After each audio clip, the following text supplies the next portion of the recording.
Hello, everybody, and welcome to the Mike Stewart pregame show presented to you by UCLA Health. UCLA Health is a proud sponsor of Moorpark College Athletics with neighborhood offices in Simi Valley, Porter Ranch, Thousand Oaks, and Westlake Village. The very best care is now closer to you. At UCLA Health, it begins with you. Thank you very much, everybody, for tuning in to your coverage of Moorpark College football here on the Moorpark Raider live stream. My name is Ryan Ketchum, play-by-play commentator, joined alongside Nick Federico and Justin Borsis, your color commentator analyst for you this evening. The game sponsor for tonight's game is also UCLA Health. It begins with you.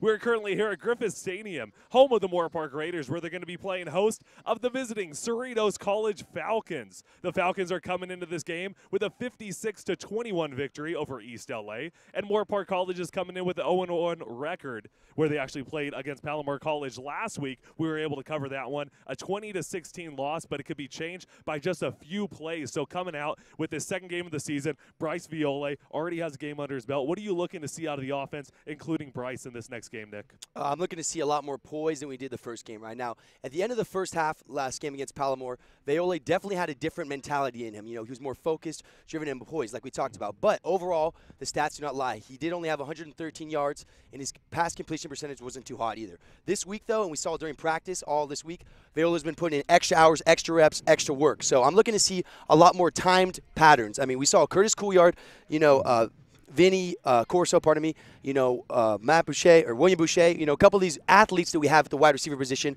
they run some great routes, and when they're on and that chemistry is built, nobody can stop these guys. So I'm looking to see a lot more timed balls by Viole, hitting his receivers in stride, not behind, not too low like we saw. So if he's able to do that, this passing game can come out stronger than it has been earlier. Now we have a few standout guys as well, like Archibald. We have Creation. We got a few wide receivers as well, as you mentioned. What are you looking to see out of those guys? Of course, the running backs, they were really strong. Archibald came out of nowhere, basically. Yes, our running game is it was exceptionally well last week. I mean, one thing I can say is that our run game did not let us down at all. 178 yards between the two. Brandon Archibald, someone that was not on our radar at all last week, is going to be on the radar for the rest of the year, had 115 yards and only 10 carries. And if you guys do you recall, last week he had a touchdown taken back, would have probably had a $180 on the day if that wasn't called back. So Archibald and Creation, they're the perfect combo. I mean, Archibald, he's got that quick, elusive speed. He's definitely a finesse runner. When you get to Creighton, he's more of a power run. He's going to lower your shoulder. Now, of course, he's got speed too, but the two are very dynamic because they play two different types of football, and you need that in the running back category to execute these games. Now, with that being said, we cannot rely just on our run game. Now, our pass game, like we talked about a little bit earlier, it needs some improvement. But if we're able to get on the same page and we can dominate our run game or pass game like we do our run game, then we're going to be set for tonight, Ryan. Yeah, we should be set on the offensive end, but defense really came out strong this last week. Justin, I mean, we have big-time guys, Ivory Jackson, Drew Mathis. Can you tell us a little about our defense, what you're looking forward to see out of Cerritos? Exactly. Those two names. Ivory Jackson had 4 sacks in last week's game. He plugged up the run really well. He is our star transfer from Texas Tech. Drew Mathis also anchors that veteran-laden group that only gave up 20 points a game last week. They were not the catalyst for the loss. They played very strong. They were very poised, and they also defended on both sides of the ball, not only the run but the pass as well in our secondary. And something to add on to that's a great point. It's to nobody's surprise that these two are actually related. They actually happen to be cousins, and of course bounce backs, Drew Mathis from San Diego State and Ivory Jackson from Texas Tech. So no surprise that this family's full of great athletes, right, guys? And Ryan, we spoke about the offense earlier. I'm looking for a big bounce-back game from Vinny Corso. He struggled last week catching the ball, and that partly, I think, had to do with the quarterback's throws. They were, as you said, very low, very hard to catch, and the fact that I think Vinny took his eye off the ball a lot and started running before he was able to fully catch the ball and bring it into his body. So we look to see that improvement. Also, they look to clean up the penalties. I know on the stat sheet it said we only had 1, but it certainly felt like we had a lot more. And I think both sides of the ball, especially the unsportsmanlike conduct fouls, which are, in my opinion, unnecessary in games like that. You need to stay poised and you need to stay focused in order to win games like these. Exactly, you need to, and that was a great point about Bryce and Vinny. Those two guys, they could definitely bounce back tonight, and against Cerritos, that would be a good chance to be able to do so, as we did beat Cerritos last season. But Cerritos are coming out. They're coming off of a 56-21 victory. Their offense just exploded. They have a 3 running back set that they use. Their quarterback, Bravo, was just slinging the football. What do you got to say about their offense coming in this game? I mean, we were able to watch them a little bit, but how do you think they could fare against this Moorpark defense? I mean, if we look at an all-around team, this team definitely has it, at least when it comes to the offensive part. I mean, last week against West LA, they put up 56 points. Not only that, they were very, very balanced. 360 yards through the air, 320 yards on the ground. That's almost as balanced as you're going to get. So when it comes to the run-pass game, they have that all figured out. So if Moorpark's able to tune down on their running and passing game, of course, stop the run first, and then when they have to go to the pass, we're able to, hold them and contain them, maybe with some zone coverages, then we're going to be looking great tonight. But they definitely match up well against our Moorpark Raiders. Now, last year, a little bit of flashback here, we were able to come away with a win in the end of the year. That was the start of our 2-game win streak against Cerritos away. In the last couple of minutes, Will Boucher, some of these returners we saw back there, Vinny Corso were there, making some of these great plays that helped us seal a win last year. So, these guys are coming in hungry. They want revenge. Now, with that being said, there's 2 different mindsets we have to look at today. The Moorpark Raiders are coming. They want to redeem themselves. They came off a very tough loss last week. They're focused on getting back out there. There's a 24-hour rule we have in football. After 24 hours, you let that loss go, and you're focused on the next game. If I'm any of these guys in the locker room right now for the Moorpark Raiders, all I could think about is Cerritos. With that being said, the Cerritos Falcons, they're hyped up about last week. They were able to execute, and they came in with an excellent victory against West LA. So they're also at a different level. They're also hyped up about the game, but they're thinking about revenge against Moorpark. So with both those mindsets coming into tonight, it's going to be a great game to watch, Ryan. This is going to be a very interesting game. Cerritos only gave up 21 points last week, and looking at the stats, it was a very complete effort on defense. There was not one necessarily standout guy that was making all the plays. So Moorpark needs to be very careful not to be overhyped, but also to be able to bounce back and contain the offense that scored 56 whilst trying to find a way to solve the defensive schemes that Cerritos will be throwing at them this week. Absolutely. Actually, we have the national anthem, so we're going to stop for a few moments real quickly.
Quick on that. Are we back? Are we going back on? We just wrapped it. Yeah, they started that early. Yeah, I wasn't supposed to have them for another few minutes. Yeah. Hey, that's no problem. I appreciate it.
Hello, everybody, and welcome back to the Moorpark Raider live stream for your coverage of Moorpark College football. Once again, this is Ryan Ketchum, play-by-play commentator, joined alongside Nick Federico and Justin Borses, your color commentator analyst. Once again, we are here at Griffin Stadium, home of the Moorpark Raiders, where they're going to be playing host to the visiting Cerritos Falcons. And thank you for joining us for our Mike Stewart pregame show, presented to you by UCLA Health, who is also going to be the main sponsor this evening.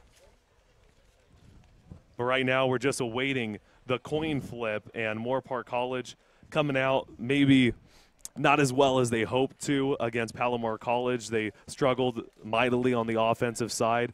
We were speaking about during the pregame show how we can change that. But Bryce Viole, what do you think that he could do maybe to get his confidence up in the beginning of the game? You just start with the fresh mindset, Ryan. Right off the bat, it's a new game, it's a new day. You're focused on Cerritos only. What happened in Palomar stays in Palomar, as we talk about, even though, of course, it happened here at Griffin Stadium. What happened last week, you let that die last week. It's a new game. You have to have a brand-new mindset. Of course, with every team, it's a brand-new start to this day, pardon me. So with that being said, you just come out fresh mind and don't worry about too much happened last week. I'm interested to see if he can complete some passes early, get that confidence going from last game, because he struggled mightily in completing some short passes early on.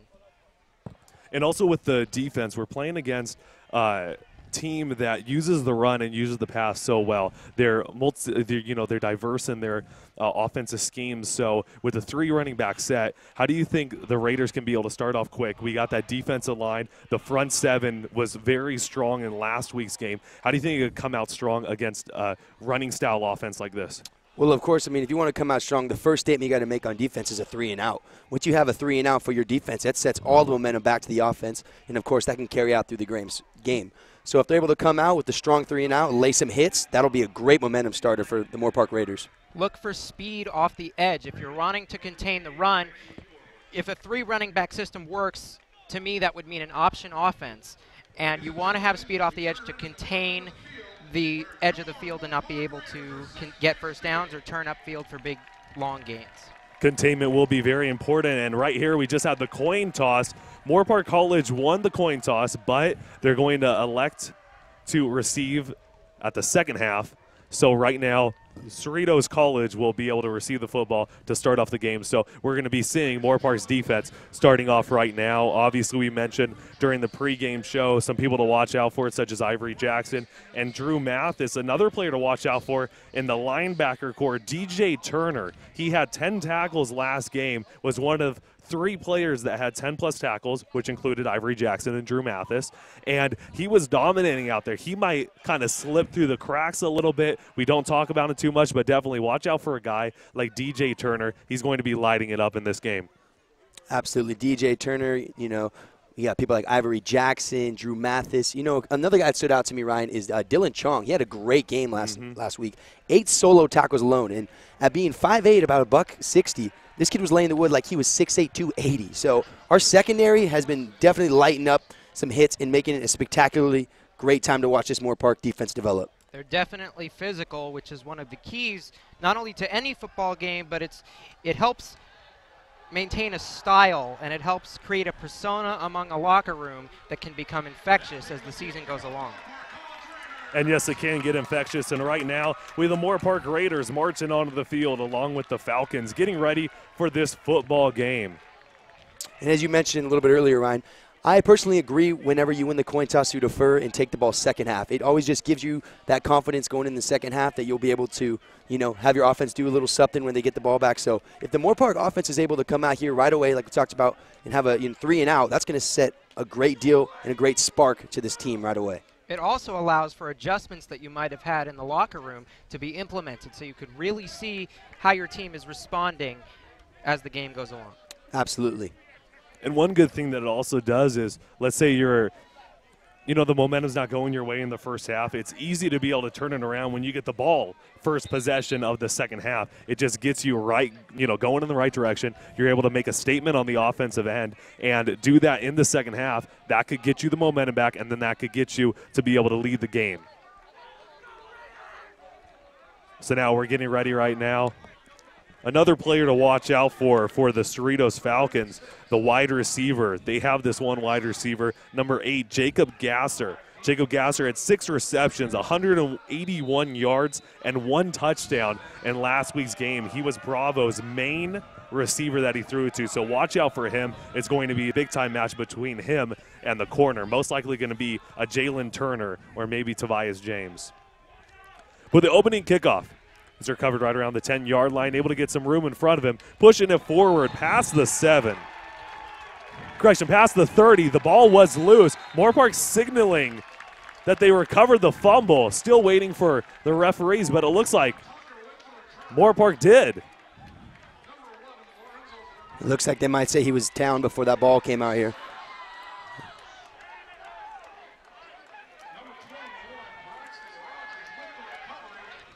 If this is true, it was Braxton Rogers with the recovery. Moorpark Raiders are starting off big with a big special teams play. And that was a huge, huge play there by Braxton Rogers. Right away, that's the momentum shift that we were talking about. That's the spark that we didn't see start at the beginning of last game. If you guys remember in the first play of the season last year, or this year, Palomar took it all the way back to the other end zone only to have it called back. So, looks like a little confusion. Maybe Cerritos will keep the ball. Either way, a statement was definitely made that they're laying the wood tonight. I didn't see a signal by the referees. Exactly. Did either of you by any chance?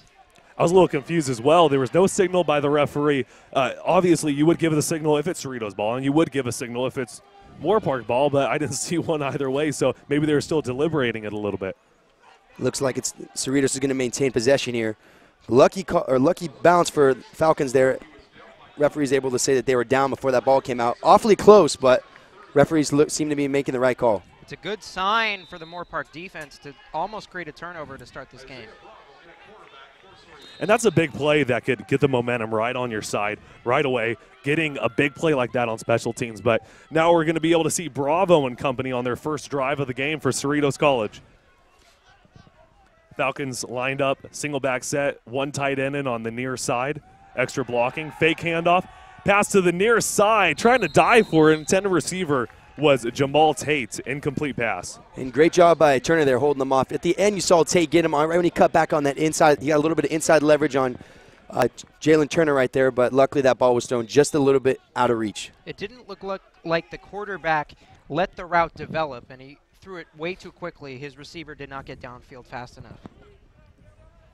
And it did look like he didn't get downfield fast enough. He also didn't give his receiver, Tate, enough time to be able to shake off the corner. It seemed like right when he passed it, he was already battling with the corner and couldn't break away as we have trips on the far side. 2nd down and 10. Pass is going to be completed to the outside. That's Javon Tucker on the reception. And you saw right there that Moorpark defense came out in a zone coverage look. Sometimes the zone can work as your best friend. Other times it can be your worst nightmare. Right there it worked perfectly. You saw right there number 18 for the Moorpark Raiders coming out strong. One of our solid DBs there, Giovanni Di Arenzio. I was actually talking to him after the game. I was like, how do I pronounce your name?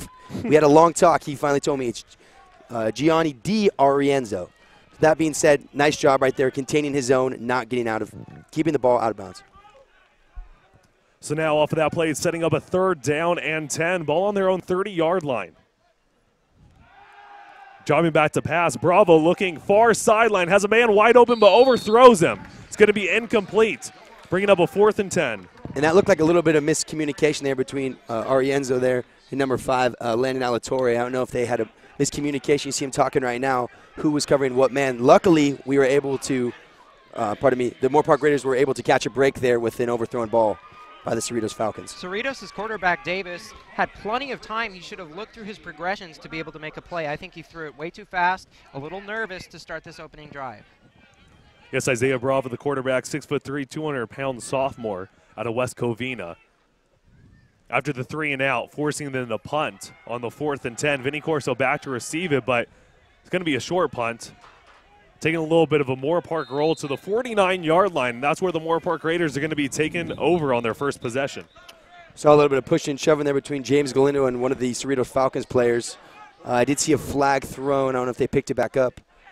Oh, yeah, the flag right there right on the Moorpark M.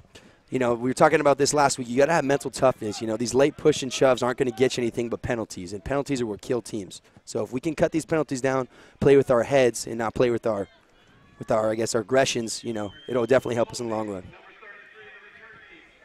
It's going to be a holding against Moorpark College. It's going to be bringing them back. Dylan Chong right there on the hold. A little bit of a lucky break for Cerritos right there. It looked like the punt went off the side of his foot. So that's going to set up a 1st down and 10 for Moorpark College. Ball on their own 39-yard line. First chance to see Bryce Viole out there. Trips on the near side on the left side of the formation. Drawing back to pass is going to be a screen play. Jeremiah Creighton with the reception, but he's going to be brought back for a loss of 3. Cerritos' defense right there read that play perfectly, swarmed as soon as that screen throw was made.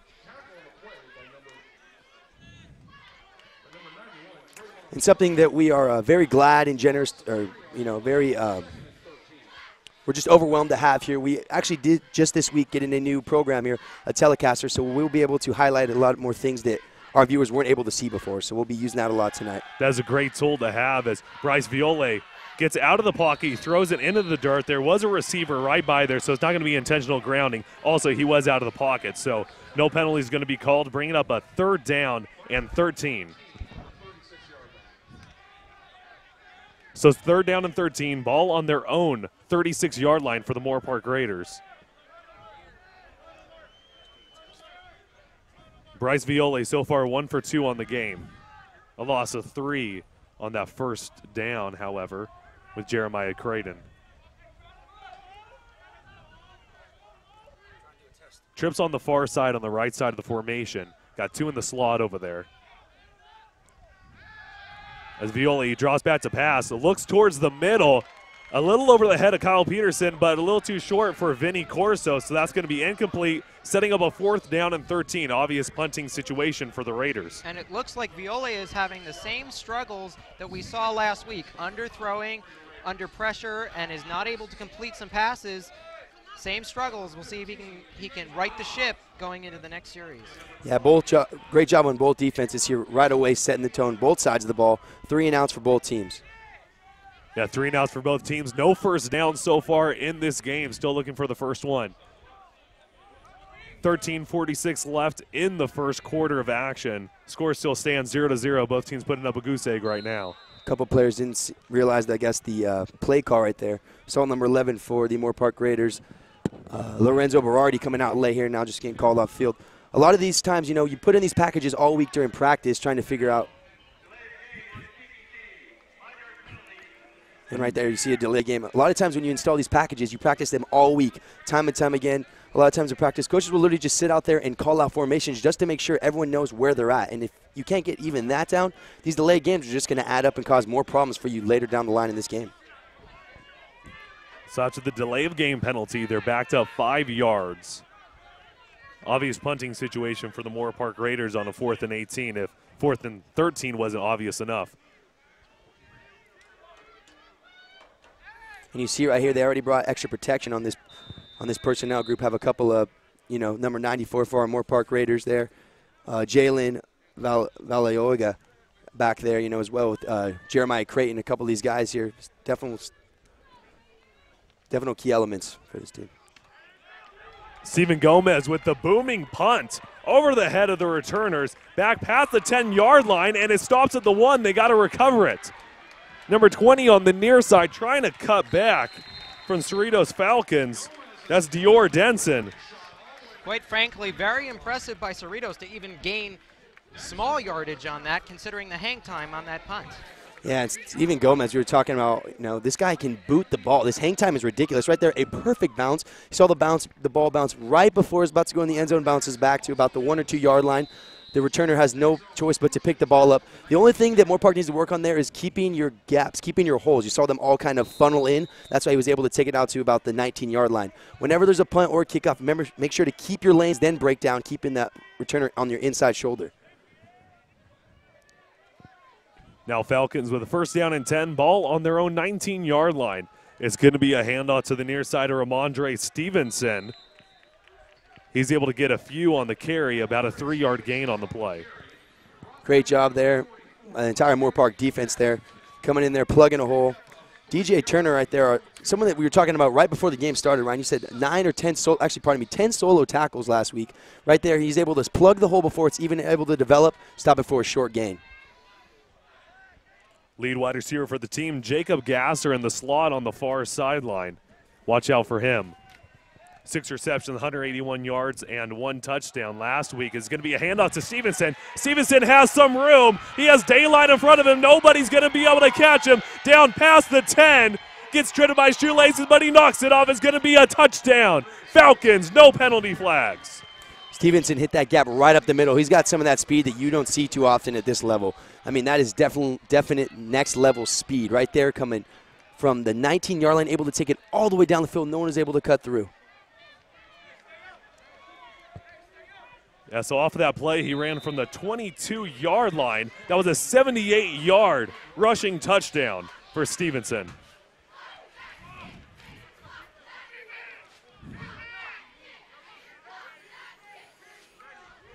Now coming up for the PAT.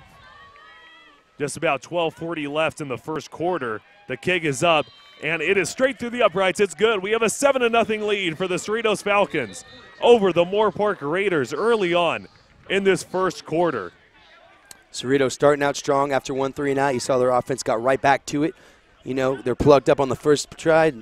At first you don't succeed. Try again. You saw him go right back to the run. Next play, Stevenson's able to take it 78 yards. Thank you for correcting me earlier, Ryan. 78 yards down the field for its touchdown. Right there, Moorpark's got to bounce back, keep their heads up. We saw early in last game against Palomar. Palomar was able to score early. Moorpark kind of hanged their heads low just a little bit before they got back in the groove. There was no time to hang your heads low. Now, of course, you have all game to make these points back up, but every drive is detrimental. About to return this kick, Kyle Peterson, number 13. He's going to be on the far sideline with Vinny Corso on the near side. Peterson and Corso, some of these captains we're talking about when it comes to the wide receiver position, and some captains when it comes to leading this team. Both these guys play with completely different styles, but both extremely elegant, and precise.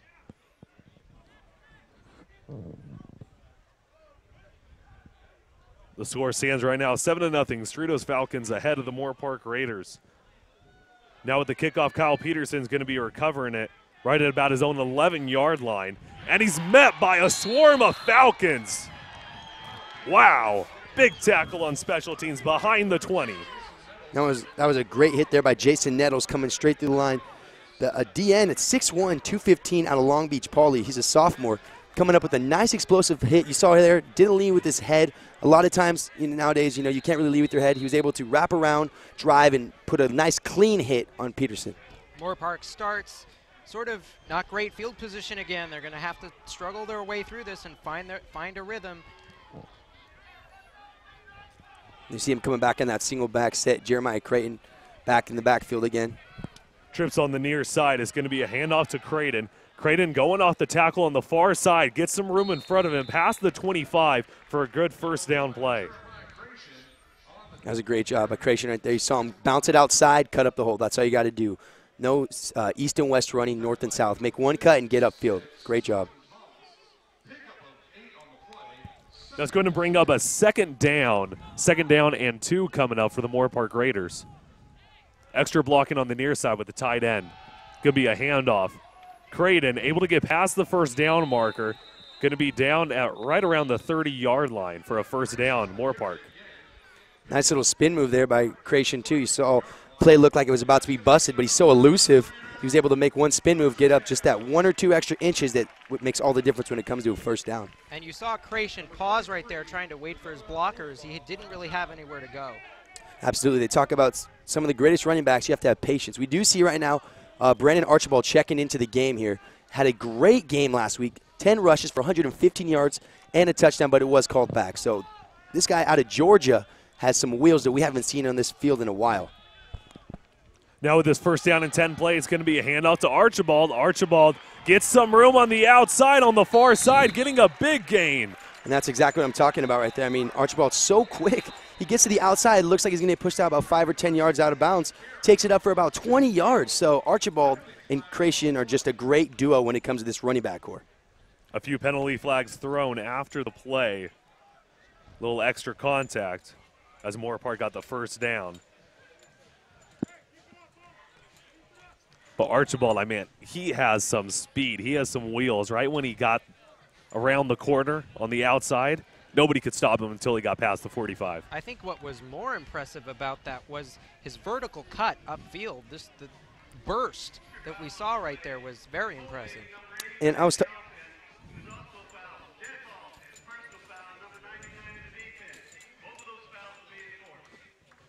all right. And I was talking to Brandon Archibald, after the game last week. And, he has one of those kind of feel-good stories. He was telling me about how, he came out of Georgia out of high school. He had a great year. No one really offered him. And then, Coach Mike Stewart, gave him a call and said, hey, we want you here at Moorpark. So, he flew out halfway across the country to come play for us. And, I think the Moorpark Raiders are, in debt to this guy. I mean, Archibald took that one opportunity, and he's making the absolute best of it. Well, you're seeing right now there's a holding penalty against Moorpark, so they enforced that, and then they enforced the personal foul penalty against Cerritos. So it's still going to result in a Moorpark first down, but instead of being around the 48, they're going to be on their own 41-yard line. A handoff to Archibald. Viole's a lead blocker right now as Viola trying to get the outside. Archibald just past the original line of scrimmage, gets about 1 yard on the carry. He didn't see anything there. He tried to bounce it outside, and they plugged the hole real quick. Yeah, that was a great job right there. Great pursuit drill executed by the Falcons there. So a 2nd down and 9 coming up for Moorpark College. Couliard on the far side with Corso on the far side in the slot. Near side's Boucher. As Viola's in shotgun, it's going to be a fake handoff pass down the middle, hits the tight end forward for another Moorpark College first down. And that was a great job by Louis St. Pierre. If we're able to come back to that last play right there, it was a great job by the Moorpark Raiders. The way they lined up, they had him on a quick out. You saw him have Pierre come up on that quick slant, a quick, 9 route. He was able to hit him in stride. Going to be a handoff of the first down to Archibald. Archibald able to get a few on the carry. It's going to be about a 3-yard gain. Archibald's so shifty. I mean, there was nothing there. He's still able to pick up about 3 yards. It looks like they're switching out running backs. That's what you got to do. When one gets gas, switch the other one back in. So we got Creation back in the game. Look for a little bit more inside of the whole running.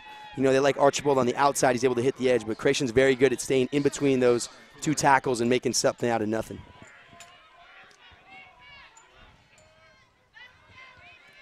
So now on this 2nd down and 7, Viola in shotgun, he's going to hand it off. Creation gets the carry down to the 35-yard line, 2 yards on the gain. Another RPO right there. Quarterback should have kept that. He had plenty of room to the outside and could have cut up field for at least a 10, maybe even 15-yard gain. And that was almost 2 straight plays that he should have kept it. On the last one to Archibald, he had wide open lane because the defensive end from Cerritos wasn't containing. So he could have had a wide open lane. Same with that play. Seems like Viola, he just has to be able to make sure he sees the end, sees the outside linebacker. Once they cut towards the running back, just keep it. Take it yourself. 3rd down and 5 coming up for Moorpark College. Ball on the 35-yard line. 9:12 left in the first quarter. Thrown on the slant route. Finds Couliard for the first down. Great job by Couliard. And the slant route is so hard to defend. We talk about it time and time again. It's nearly impossible for a DB to stop it. You take 1-2 steps, you plan off that outside foot, and as long as your quarterback can hit you in stride, that's a first down almost every single time. So now with the 1st down and 10, it's going to be a fake handoff, wide receiver screen to Boucher. Boucher gets a good block from Corso and elevates him forward past the 20-yard line. Like the play there by Corso, able to cut his block right there. Not cut blocking, but able to stop the block, cut it up, and give Boucher a couple yards. Just about 8.5 minutes left in this first quarter of action. The score is 7-0. Cerritos in the lead. 2nd down and 4. It's going to be a handoff.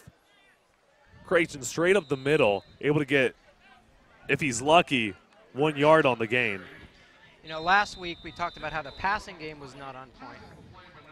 But right now, as it appears, there's an injured Falcon on the play. And you hate to see that. Hopefully he's all right. Sometimes it can just be a stinger here. While we do have an injury on the field, We hope that everybody's okay, no matter what team you root for, that the injured player is all right. Hopefully you'll be able to walk off the field smoothly. But while we do have a break in action, we're going to thank a few of our sponsors. We can't do without our sponsors, so thank you very much for sponsoring Moorpark College Athletics and us here on the Moorpark Raider live stream. U.S. Army. Go on business trips with a company like no other. U.S. Army.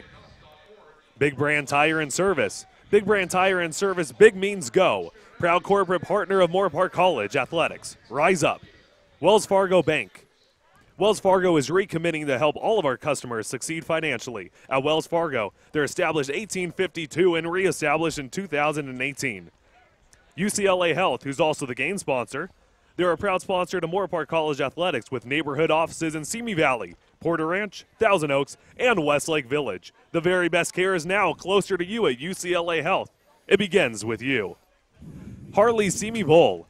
It's your home for Moorpark College Raider Athletics, offering bowling, billiards, arcade, and rock and roll pizza with full-service sports lounge featuring Raiders happy hour every night from 6 to 10 p.m., except on weekends. Cosmic College bowling nights are Thursdays. All you can bowl for $8 from 9 p.m. to midnight. Once again, thank you very much to all of our sponsors, as we do have the injured Falcon walking off the field on his own power. It looks to be number 99, Anthony Shipton, the 6'4", 305-pound freshman defensive tackle. So hopefully he's okay for the Falcons. As we get back to the action here, they've had trouble running the ball to start this game. Let's see what they do. Balance on both sidelines with two wide receivers on each, with a 3rd down and 3 coming up for Moorpark College.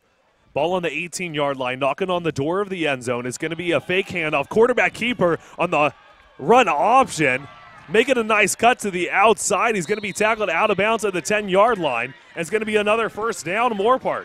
And if we could take a look at that play again, I want to sort of go over why that was the exact opposite of what we talked about the last read option play. He kept the ball and was able to read and run it upfield, gaining much more yardage than giving it to the running back right there. Yeah, maybe next play coming up here we can go back to that last one there, but that was a great read right there by Viole. Now on the 1st down and goal, a pass. Swing route, Vinny Corso able to put his hand on the defender. Nice stiff arm to the 6-yard line. Ooh, Vinny just laid the wood on him right there. Perfect stiff arm move right there on number 4 of the Cerritos Falcons. Devontae Murray right there. He just laid a stiff arm. You know, Vinny's so quick. You know, he popped the shoulder out right there and able to pick up about 4 or 5 yards. Now on the 2nd down and goal at the 6-yard line, knocking on the door of the end zone, looking for the out route to Kyle Peterson. It's going to be a reception, but a big-time tackle there. Number 20 on the defense for Cerritos College. That was Dior Denson with the tackle. Yeah, Denson right there read it all the way in. Lucky Violi got it off quicker than he did. If it would have taken a little bit longer, he would have been picked off. So as we head to this 3rd down, following this play, we'll see Bryce Viole on the 3rd down and goal. It's a handout to Archibald. Archibald right around the goal line. They're not going to say that he actually got in maybe a few inches shy, but they're actually going to call it a touchdown. So it's going to be a touchdown. Moorpark Raiders putting up their first points on the board with just less than 6:30 left in the 1st quarter. And Archibald showing up again. Another crucial touchdown right there on a 3rd down.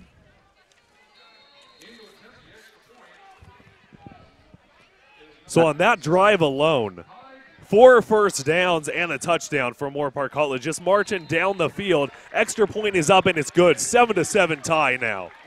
Definitely got a game tonight. Everyone that's watching is going to be in for a great show tonight. You know, just like that, Moorpark bounces back right after a score, doesn't keep their heads down. They're able to drive, like you said, Ryan, 4 first downs consecutively. And then on a crucial 3rd down, who else are you going to go to? Archibald with the wheels, able to take it up the middle for a touchdown. it appears the adjustments made in practice are clearly paying off. Not as many penalties, running game is working, pass option is working its way into the game, and the passing game is on point as well. Yeah, it's been going great for Moorpark here tonight. I mean, They stepped up their acts after they had a nice 3-and-out for that defense. Offense wasn't able to get it the first try around. Second time around, they're able to march down. So I'd like to see this offense can keep up this energy all night. If they're able to keep up with this and they're able to hold down this defense, the Cerritos team, Moorpark's coming away with the win tonight. So coming up now, here is the kickoff. 7-7 tie right now, just under 6.5 left in the first quarter.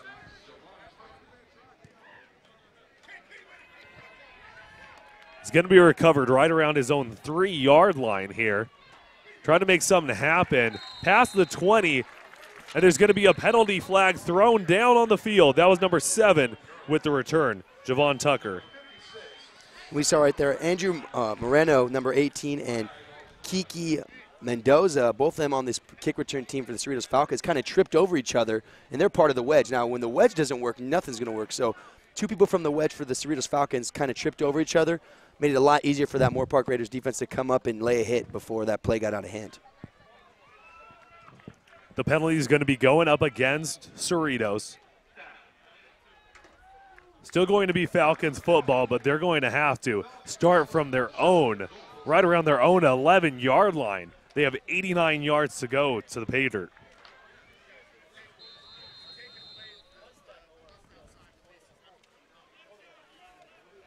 So far in this game for Cerritos, their first drive was a 3-and-out. They had to punt the football, and their second drive ended with a 78-yard rushing touchdown from Stevenson. As now on the first down and 10, they have trips on the far side, as you see at the top of your screen on the left side of the formation. It's going to be a handoff right here. Stevenson has some wheels past midfield, down right around that marker. They're going to say he might have stepped out of bounds. Some quick adjustments we can just make right off the bat here is we cannot let the Raiders cannot let Stevenson outside of this pocket, outside of the box. Once he gets to the corner, just like Archibald, this kid has some serious speed.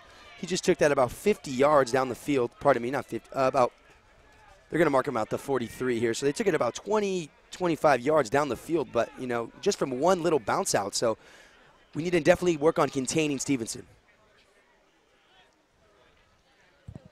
And as I did mention, it looked like he did step out of bounds, and they are going to call him out at the 43 on their side of the field as Stevenson gets the handoff once again, pushes forward for a good gain on first down. But he would have, if he didn't step out of bounds there, he would have probably been at the 43 on the other side of the field. The verticality is very impressive. And luckily, the tackle was made, and he stepped out of bounds at the same time. If the tackle wasn't made, it probably would have been a touchdown had he not stepped out. Absolutely, and I think we got to give credit on this last play right here to our entire defensive line right there, plugging up the hole. He had nowhere to go right there. He was trying to see him put his head in there before he was able to pull it back up. Our backers, led by Ivory Jackson, were able to hold him down to a 1-yard gain. So now there's going to be setting up a 2nd down and 6 with 5 to go in the first quarter. Pass is thrown just above the head of the intended receiver. It's going to be incomplete, setting up a 3rd down for the Falcons. And Darryl Cloyd Jr. wasn't able to keep his hands on that one right there. Kind of looked upfield before he was able to keep his hands on the ball. Of course, no matter what, you always got to catch the ball before you're able to do anything else. A lot of times these receivers see open space and turn their head before they're able to locate that ball. So now 3rd down and 6 on the bottom of your screen. On the near sideline, on the right side of the formation, you got trips. Dropping back to pass, looking for that near side. That is the main wide receiver for the Falcons. I believe that's his first reception of the night. That's number 8, Jacob Gasser, just around the 1st down marker. Looks like Tobias James is playing a little zone coverage right there. Kind of gave him a little bit of space. You can't be doing that in these short situations. Now, of course, they're just running what they're told.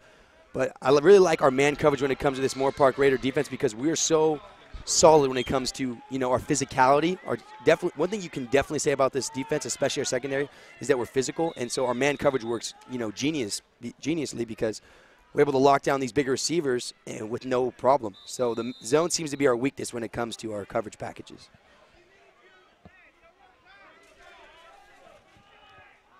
First down and 10 now in enemy territory for the Falcons. Ball at the 47-yard line. Stevenson gets the handoff once again past the 45. Going to get about 3 yards on the carry. Looks like Drew Mathis kind of hurting right there. He's the one that led that hit. Kind of limping a little bit. Looks to just have a little bit of a stinger. Now, when we talked about in the pregame, Ryan and Justin, we did talk about Drew Mathis and Ivory Jackson, actually, who happen to be related, are the two, I would say, definite keys when it comes to this Moorpark defense. Both huge, both labeled at about 6'3", 240 and 245, so these men are monsters on the field. If either one of them goes down, it's going to be detrimental to this defense. Moorpark cannot afford to lose him, considering he is the other star besides Jackson on this defensive side of the ball. And 12 tackles in that first game. Remember, as we said in the pregame show, only 3 players had 10-plus tackles. DJ Turner, Ivory Jackson, and Drew Mathis. 2nd down and 8 coming up. They're saying that he was marked down to the 45-yard line. It's going to be a pitch to the near side, trying to make a move, but he's brought down by a multitude of Raiders. That's number 25, Carl Odom, the 6'1", 220 running back. Drew Mathis doesn't look to be in any more pain now, does he?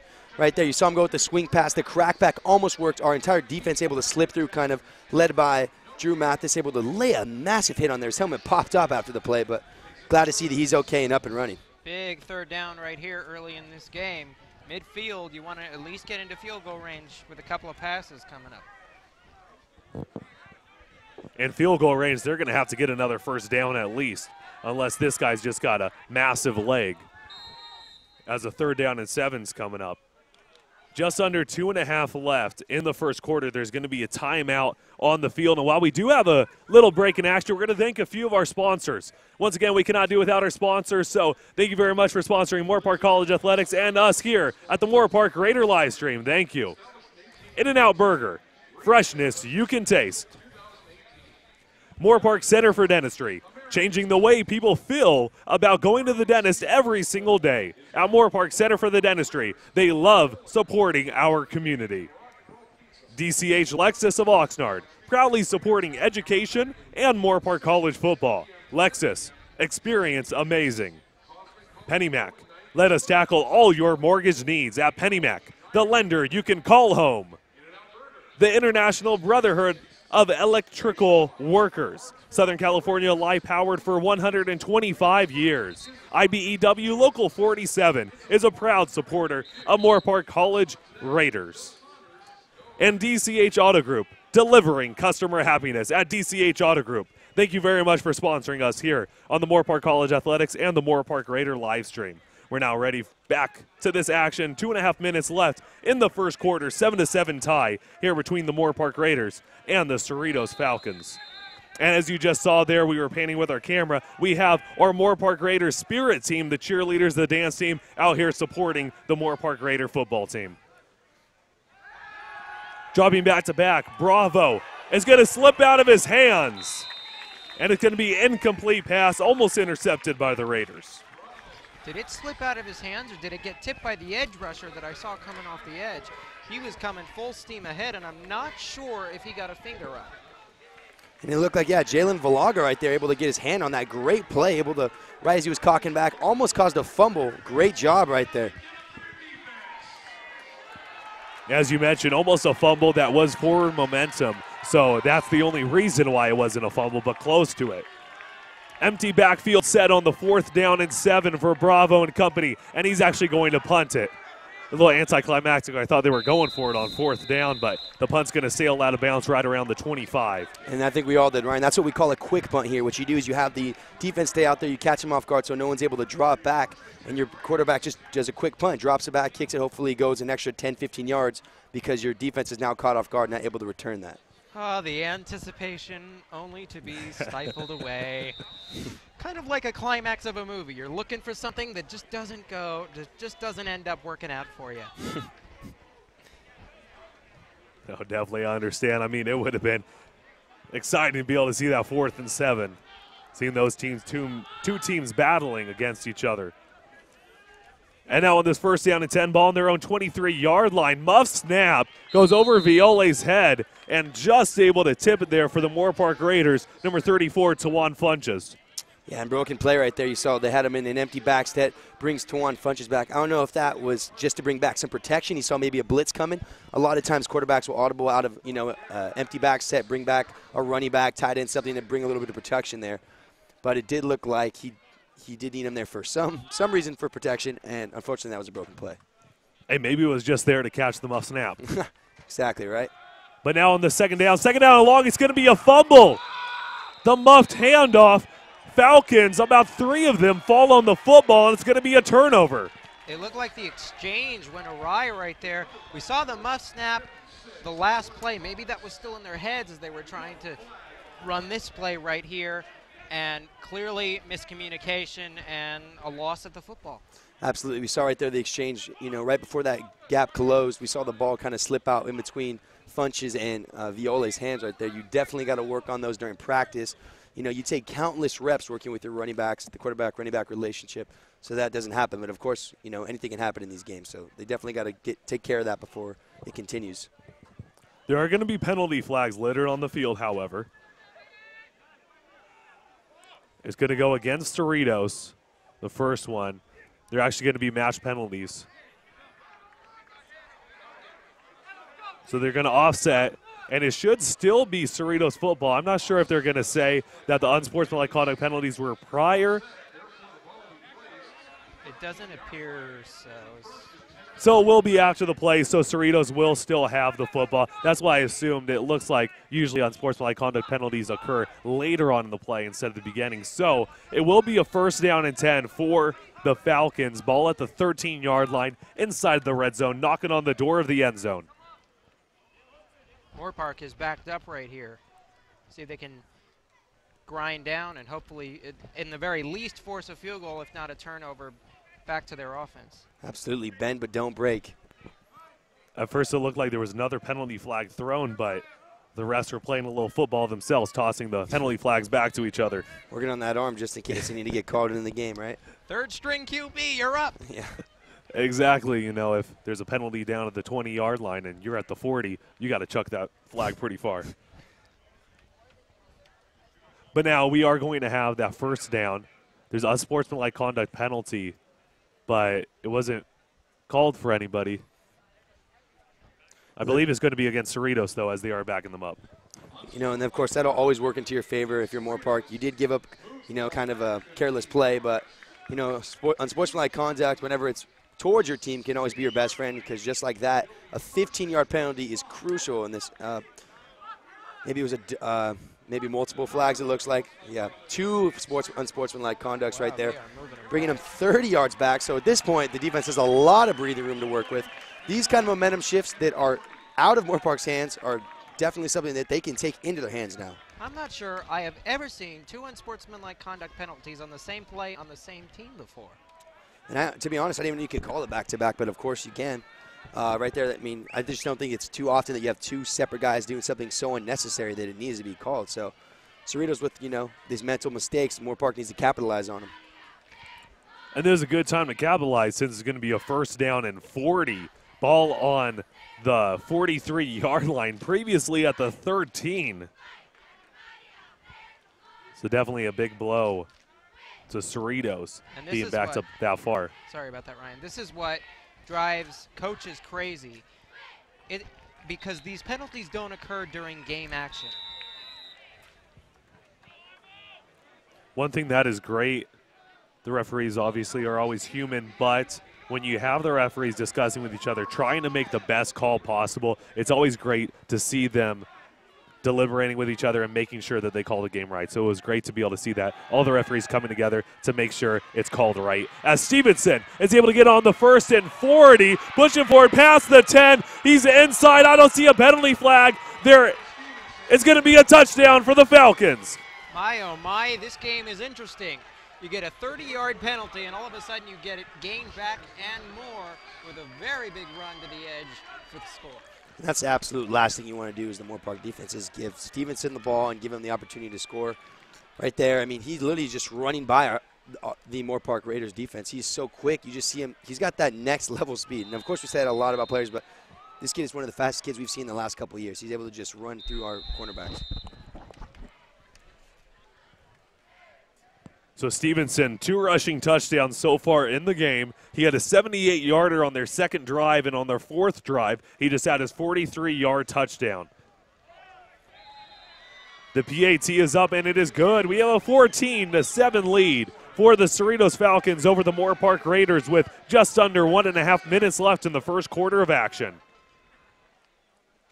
And high-scoring game to say the least, with Moorpark coming out. They had a score. They were able to get a touchdown with Archibald. And then also Cerritos getting both of those rushing touchdowns by Stevenson, starting off the game with a bang. And it seems like it's sort of the same theme from last week. Big plays leading to scores for both teams early.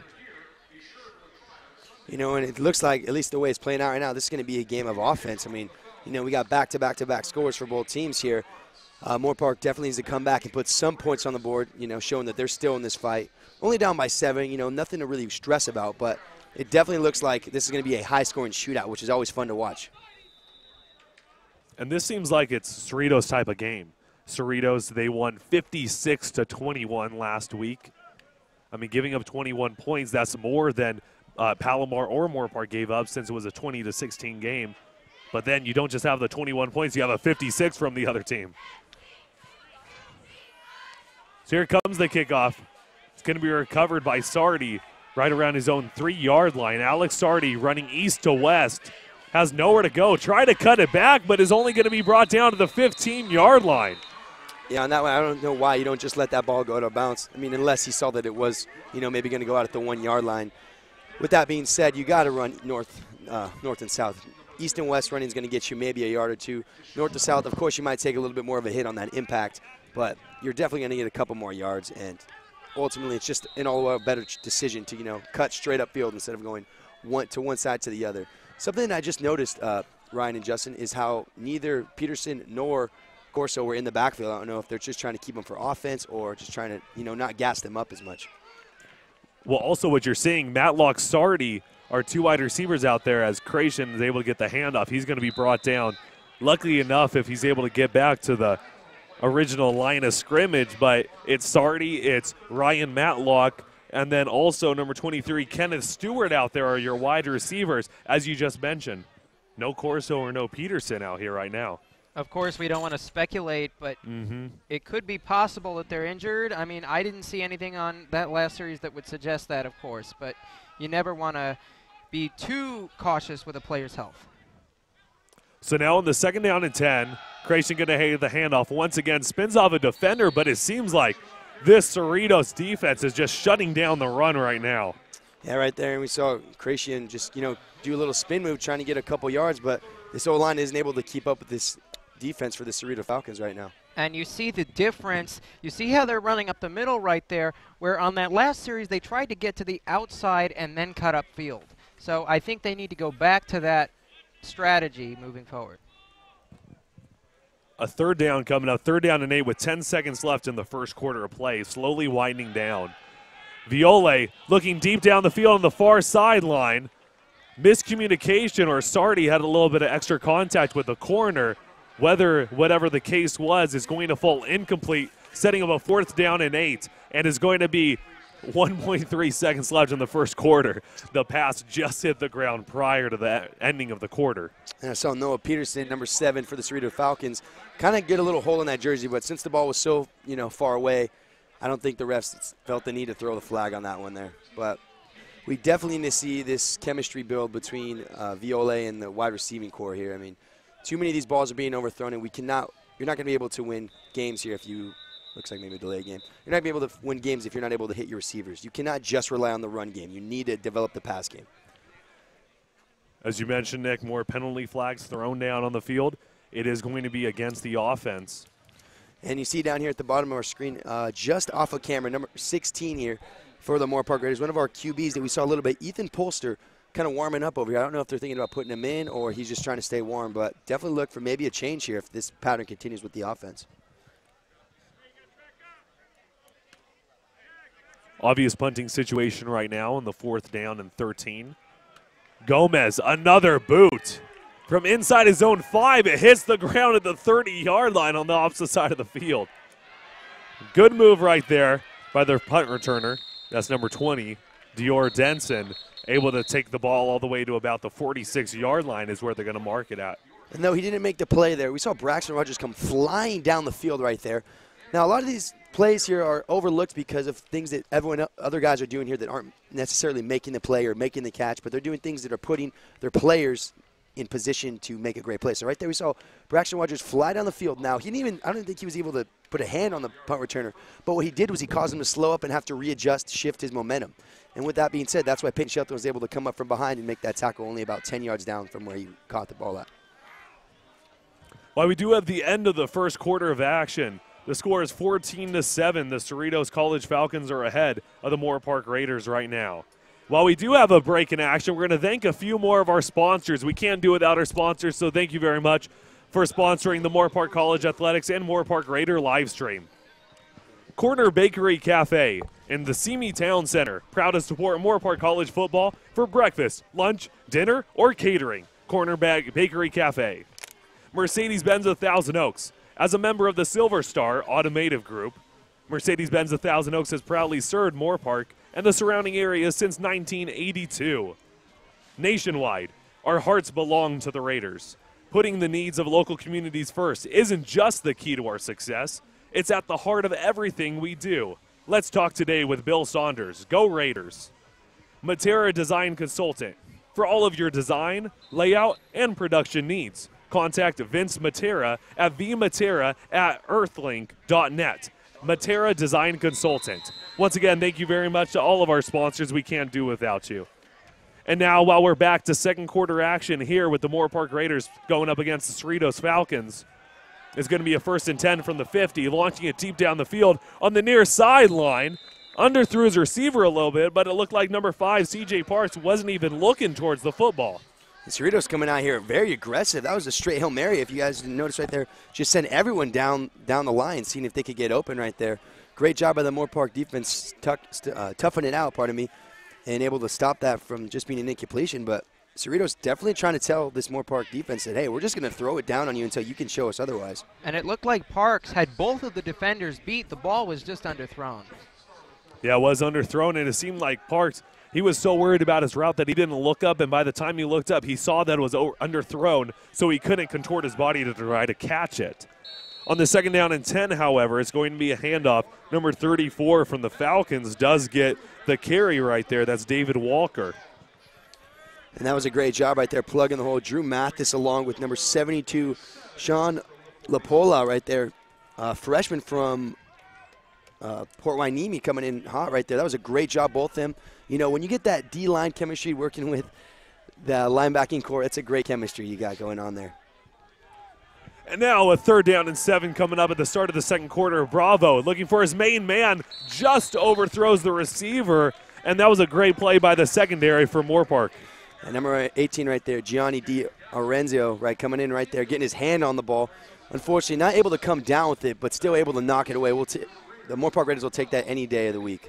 And that was the difference on that particular pass as opposed to the other deep ball that was thrown in double coverage. The defenders had the receiver beat, and that ball was pretty much doomed from the start. Look, right here we have, we're seeing Vinny Corso back in the game right here, punt returner. Very deadly when he gets the ball in his hand. Drew Mathis almost getting a hand on the punt. Almost looked like he did with how the punt was so high arcing, but no block right there. It is going to be spotted at the 31-yard line where the Moorpark Raiders are taking over. And some momentum right there that this Moorpark offense can build off of right here. Only down by 7 here. You just started the second quarter. You got the whole game plus some to come back here and take the lead. Just above 14 minutes left in the first half, second quarter of action. It's a 14-7 lead for the Cerritos Falcons over the Moorpark Raiders. And right now, Nick, as you were mentioning, Ethan Postler warming up on the sideline. That big guy, number 16, Ethan Postler, is now back from Iowa City. He's back as the quarterback for the Raiders. I was interested to see if they would replace Bryce Faole. Thank you, Bryce Faole. It's going to be a handoff. Trying to make a move right there. That was number 25, the star running back, Brandon Archibald. Archibald with some nice vision. Now, of course, you might have only picked up a yard or two there, but you saw corner number 20 there for the Cerritos Falcons coming in flying right there. Dior Denson, and, last second, Archibald's able to just kind of sidestep him and still pick up 2 yards. So Archibald and Creation are the vision they have is spectacular. Now with the second down coming up, it's going to be about a 2-yard gain on the play. So second down and 8 now for the Moorpark Raiders. They have a fullback in. That's going to be a handoff to Archibald. Following the lead blocker, able to get past the 35-yard line to the 36. Definitely looking for a pass, right now on this 3rd and 5. We did watch Polster against Cal Lou. He had some nice balls, didn't do anything that was, spectacular, but then again, he didn't do anything that was, terrible either. So he definitely seemed like he was picking up the pace here. Violi did have a little bit of a better game that day in the scrimmage, which is probably the reason why he started the first game. With that being said, there is that next man up feeling to this team here, and it looks like Ethan's going to get a shot right now. Ethan Postler was also the guy that had the only touchdown of the game for Moorpark against Cal Lou. A wide receiver screen to Ryan Matlock on the 3rd down. Looks like he has enough for the first, and yes, he does. It's going to be first down, Moorpark College, ball at the 44-yard line. And it looks like Polster is doing well right now. The one thing that concerned me going into this game is that it didn't look like Moorpark had an identity on offense. They had multiple quarterbacks. It didn't look like they could decide on who they wanted to start. And they're still searching for that identity this season. And that's the hardest thing to do, find out who your quarterback one's going to be. Postler in the shotgun, trying to hit for the slant route, but it's going to be intercepted. Taking it all the way back, he's actually going to fall out of bounds. That's number 56 from the Cerritos Falcons, Jordan Thomas, the 6'3", 245-pound sophomore defensive end out of Norwalk, coming up with the interception. And Thomas read it all the way in there. Now it looks like another flag there, number 20 for the Cerritos College Falcons football team here. Dior Denson, I don't know if it was between him or Will Boucher. There's seen a little bit more of an argument going on, building up. Another flag was just thrown here. We saw a couple thrown right there when that near pick 6. With that being said there, Polster saw the slant route there, was trying to hit Matlock, it looked like, in stride, wasn't able to, and turned into an interception. This might be coming back.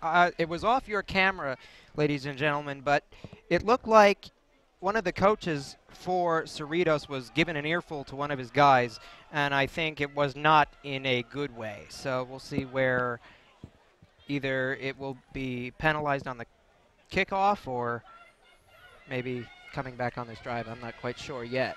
And it seems like both the penalties are going to be going up against Cerritos. Obviously, as you did see him pointing to the right-hand side, that's what Cerritos was before. Now they are going to be on offense, so it's going to be a little different, but it is going to be against the Falcons. And this quarterback battle continues there.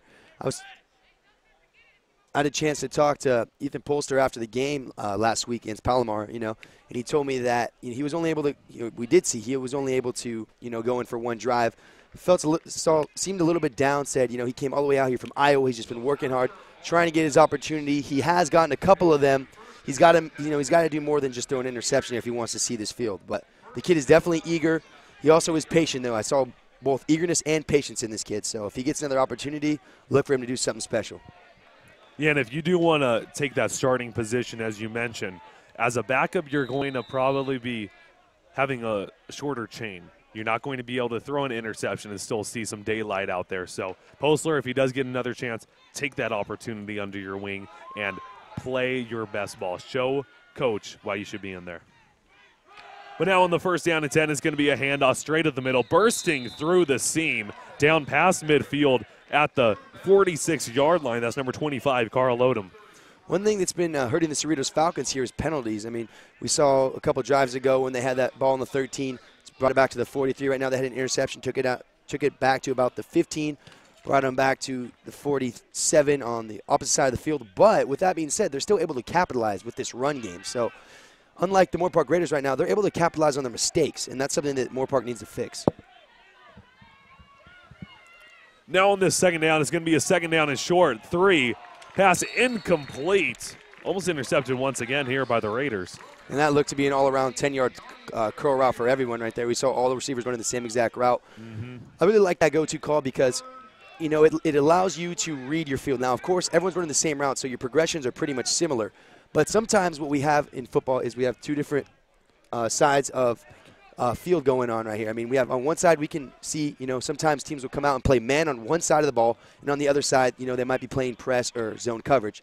So sometimes those 10-yard curl routes are some of the best things that you can go to because they're quick, easy, and most of the time result in the first down. On this 3rd down and short is going to be a handoff. Trying to get some room in front of him. He is able to, pushing off defenders. That's Odom once again with the big 1st down for Cerritos. Moorpark right there getting low, which I like. You got to get low to bring them down, but you got to wrap up. Just like we saw last week, people like Dylan Chong, Peyton Shelton, Braxton Rogers, they are laying hits, but you got to wrap up. You don't wrap up, these guys are just going to bounce right off you. So definitely crucial that you wrap up when you lay that contact. So far for the duration of this game, Cerritos College, the Falcons, they have only gotten 3 first downs so far for the duration of the game. So it's just been big plays, the 78-yard touchdown, the 43-yard rushing touchdown. They have been able to march down the field as they do get a first down, however. Bravo looking deep down the field to the near side, and as I just mentioned, big-time plays is all they have needed through the duration of this game. Is going to be a touchdown to Javon Tucker. Javon Tucker right there. Not a push-off, but a little bit of shove there to Jalen Turner. Was clean, though. You got to give him props and props to do. Spectacular catch. Able to go about 90 degrees, flip his body around, and make a diving catch for the touchdown. Like you said, Ryan, you know, they're not coming up with too many first downs because they're scoring. They're not even driving. At this point, they have so much momentum on their side. They're executing all their plays spectacularly that they're coming out here and they're just scoring. They don't even need to pick up first downs. So that's definitely hurting our team. If we could replay that possibly, if you saw the throw, it was back shoulder, which gave the defender no chance to catch it. It was put right in the pocket of the receiver, and that resulted in a touchdown. And with that touchdown pass, there was a penalty flag. It was against Moorpark, however, so it's not going to take back the touchdown or anything. PAT is up and it's good. We have a 21-7 lead here for the Cerritos College Falcons over the Moorpark Raiders with 10:45 left in the first half, 2nd quarter of action. While we do have a few moments, we're going to thank our sponsors once again. We can't do without our sponsors, so thank you very much for sponsoring Moorpark College Athletics and here on the Moorpark Raider live stream. Los Robles Health System, 50 years of compassionate care. For more information, please call 877-888-5746 or visit losrobleshospital.com. Moorpark Country Club. Make a trip to Moorpark Country Club. While you're here, be sure to try our Sunday brunch at the Moorpark Country Club. And Jersey Mike Subs, since 1956, supporting the community that supports us. Moorpark College Raider Athletics. At Jersey Mike Subs, a sub above. Visit them at 1197 East Los Angeles Avenue in Simi Valley, and say hi to Rich Vitolo. Thank you very much to all of our sponsors. Now back to the game coverage. Moorpark really needs to score on this next drive to keep this game within reach. Absolutely. Definitely don't want to let it get out of hand. With that being said, they do get the ball second half here, so that's definitely some momentum they'll be able to use. The ball's going to be recovered inside his own end zone for Vinny Corso. He seems to have probably thought that one of the Raiders touched the football or it would have just been down in the end zone, so he did bring it out, but it's going to be inside their 5. I wasn't sure if he really wanted to take it out under his own accord. That was an interesting move, to say the least. He should have noticed that it didn't get touched and let it go for a touchback. Yeah, sometimes we see players trying to make something out of nothing. In that case, unfortunately, there was nothing to begin with. So Moorpark's offense is going to have to work with very tough field position. Yeah, they're actually going to be marking him down to the 6-yard line, so 94-yard field to go.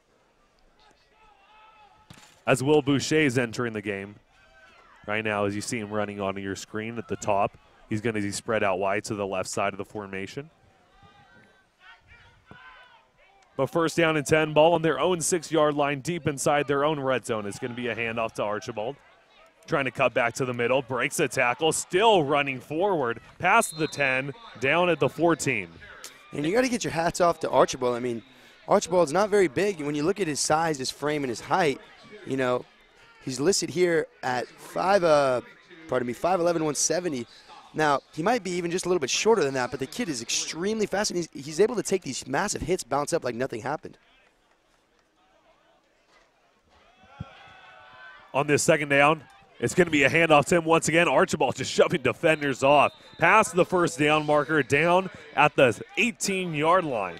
Cerritos is covering this run very, very well. They're not able to bounce to the outside. The up the middle is pretty plugged. When you look at that last play, however, I thought he should have cut it upfield a lot sooner. There was a patch, an opening that very well could have easily gotten the first down. But now that's going to set up a first down and 10, ball on their own 18-yard line.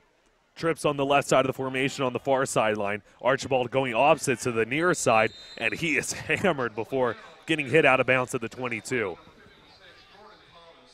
And it looks they're going to switch back, and Jeremiah Creation going back in there. Of course, when one running back gets gashed, just put the other one right back in. You know, you keep that fresh rotation, keep their feet, keep their feet warm. Don't tire out one running back too much. With that being said, we only have seen these two running backs, so if they both get tired, we might need to start going to some other running backs in our lineup. Depth is key in this game. Absolutely. Especially at the running back position when we're using them that much. Postler, quick wide receiver screen to Vinny Corso. Some nice hesitation. Then juke moves past the 25-yard line down to the 26. And it's good to see they're giving Polster one more opportunity here, at least that we know of one more opportunity here to make something happen here. You know, one thing I can say that we noticed in the Cal Poly game is he was able, more than the other two quarterbacks that we have, he was able to put the ball in the position where it needs to be. He was a little bit slower when it came to, the snap count and getting the ball off and able to read the defense, but he was the best that I saw throwing the ball in the position where it needed to be caught. Yes, that Cal Lutheran game, he did throw that touchdown. But now on a 3rd down and 2, 8:30 left in the first half, second quarter of action, Creation gets the handoff, and it seems like he's going to be brought down. Lucky enough, he's able to get back to the line of scrimmage. Obvious punting situation coming up here. You know, one of the few bright spots for Moorpark last week was that screen and short passing game. I hope they implement that a little bit more going forward the rest of this half and going into halftime and the next half they make those adjustments. Absolutely, yeah. There's definitely a lot that needs to be switched up here offensively and defensively. If I'm the defensive head coach, which is actually Coach Mike Stewart, I'm looking about how can we stop the run game. And when we focus on the run, especially how do we stop number 3 of the Cerritos Falcons, Ramondre Stevenson. 2 touchdowns already, over 100 yards rushing. They definitely got to work on that. Here comes a big booming punt. It almost looked like it was going to be blocked, but inside the 20-yard line. I mean, this guy's leg is just booming. A nice cutback move to the far sideline. That's number 5 right there for the Falcons, C.J. Parks, able to take it up to about the 40. He's going to be marked out at the 38. Parks has had some good returns today. We talked about that vertical cut up field.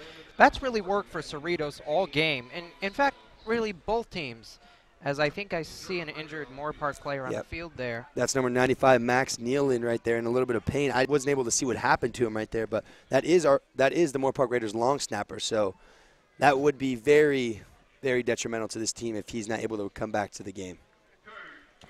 Yeah, hopefully he is okay. There's going to be a block in the back from the return team from Cerritos. So it's still going to be a first down and 10 for them, but they're going to be marked back. But hopefully he's okay down there on the field. Max Nealon once again.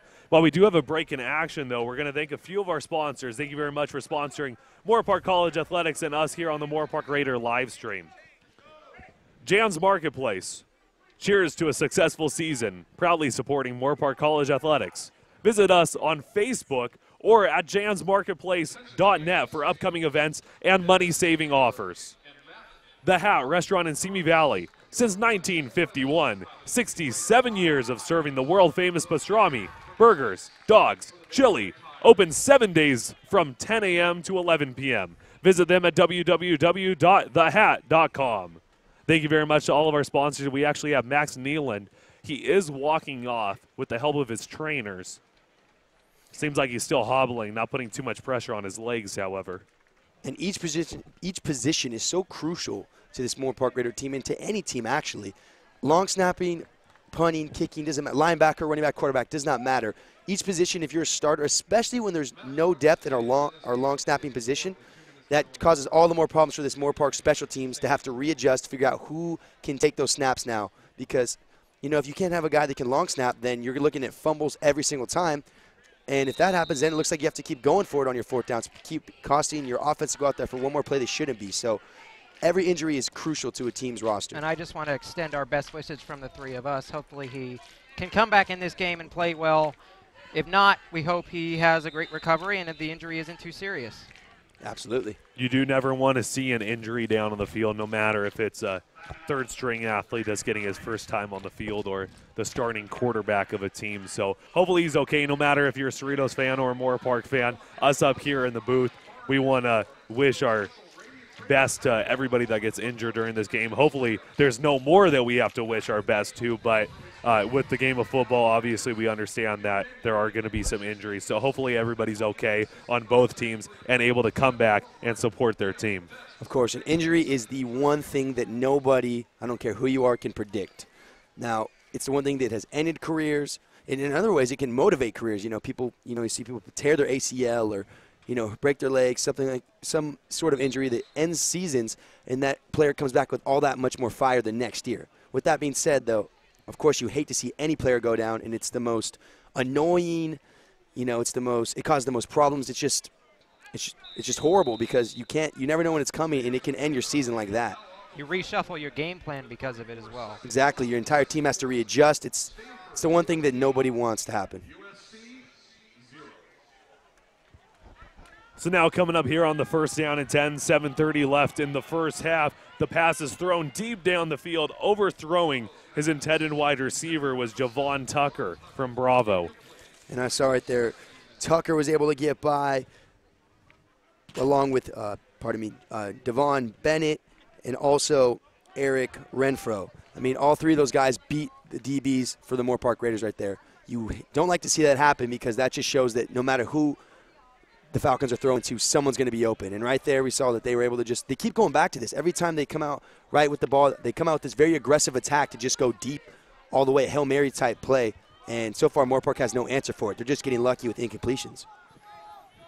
So now that's setting up a second down and 10, ball on their own 26-yard line. There is a fumble on the field. There is a penalty flag, but it looks like Moorpark was able to fall on the football. It's going to be a fumble recovery prior to the penalty flag, so don't be too worried. Both teams is probably going to be called back since it looked like it was called prior to the fumble. Dylan Chung. Sorry, go ahead, Justin. That's what Moorpark really needed right there. Unfortunately, that penalty sort of derailed that momentum, unless they seem to be getting the ball. I'm not quite sure here, but looks like our offense is definitely coming out. Moorpark is going to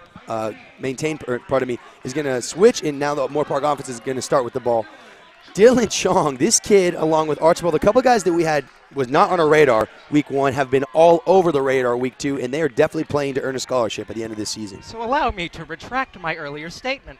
This is great for the momentum of the Moorpark Raiders, as now they can score a touchdown with very little yardage to go here. Yeah, and they did throw a penalty flag, but it looked like it wasn't against Moorpark. They're able to get that fumble recovery. He kind of just picked up that flag as throwing to the outside. That was Bryce Viole to Ryan Matlock as going to go incomplete, but that penalty flag was just picked up. If you were watching, you did see the penalty flag thrown, but they just picked it up, and it is going to be Moorpark football now with a second down and 10. And now we got Bryce Viole back in the mix. I mean, this quarterback swap is – I think after the first couple weeks, no matter what happens, you really got to figure out who your quarterback is because you can't build as a team if you don't know who your leader is going to be. But that was a great throw by Viole, just maybe a centimeter or to the right would have been able to put it in there Matlock's hands. But I like the throw right there. Travion Ballard on that last play, great coverage to force a 2nd and 10. We are going to have a break in action with Cerritos taking a timeout. So while we do have this break in the action, we're going to thank a few more of our sponsors. Thank you very much for sponsoring Moorpark College Athletics and us here on the Moorpark Raider live stream. Ladin Auto Group, family owned and operated for over 45 years, always close to home. Located in the Thousand Oaks Auto Mall. Go Raiders! Best wishes for a great year from Ladin Hyundai Subaru. Stonefire Grill, where community is served. Proudly supporting Moorpark College Athletics at the Stonefire Grill for all of your catering needs. Call 855-SFG-TO-GO or order stonefiregrill.com. Go Raiders! And finally, Luminary Photo. Weddings, events, headshots, families, and seniors. Check out luminaryphoto.com or call 805-587-7611. That's Luminary Photo. Thank you very much to all of our sponsors. Now we're back with the action once again. This is Ryan Ketchum, play-by-play commentator, joined alongside Nick Federico and Justin Borsis, your color commentator analyst for you this evening. While we do have a 2nd down and 10, ball on the 13-yard line for the Moorpark Raiders. A little confusion right there between Matlock and Boucher. And correction, it's at the 12-yard line. It's going to be a quarterback keeper with the fake handoff. The defense is all over it, and a big-time tackle there. I'm not sure if that could have been a roughing the passer call, even though he was on the run. Personal foul, possibly. Zarin Redfund just came in and delivered a blow. We were talking about off the air, Ryan and Justin, how, you got to respect and admire the passion and heart that, Bryce Viola brings to this game. But with that being said, you got to, he's taking some massive hits here that can definitely, cause injury. So he's got to be careful running the ball. You do always have to be careful running the ball. You never want to put your body in that bad of a tackle, as it's going to be a complete pass on the near sideline to Bill Boucher. Correction, Chris Colliard. Curtis Colliard, number 3. This will set up a field goal, and it's at least good to get some points on the board. Absolutely, absolutely.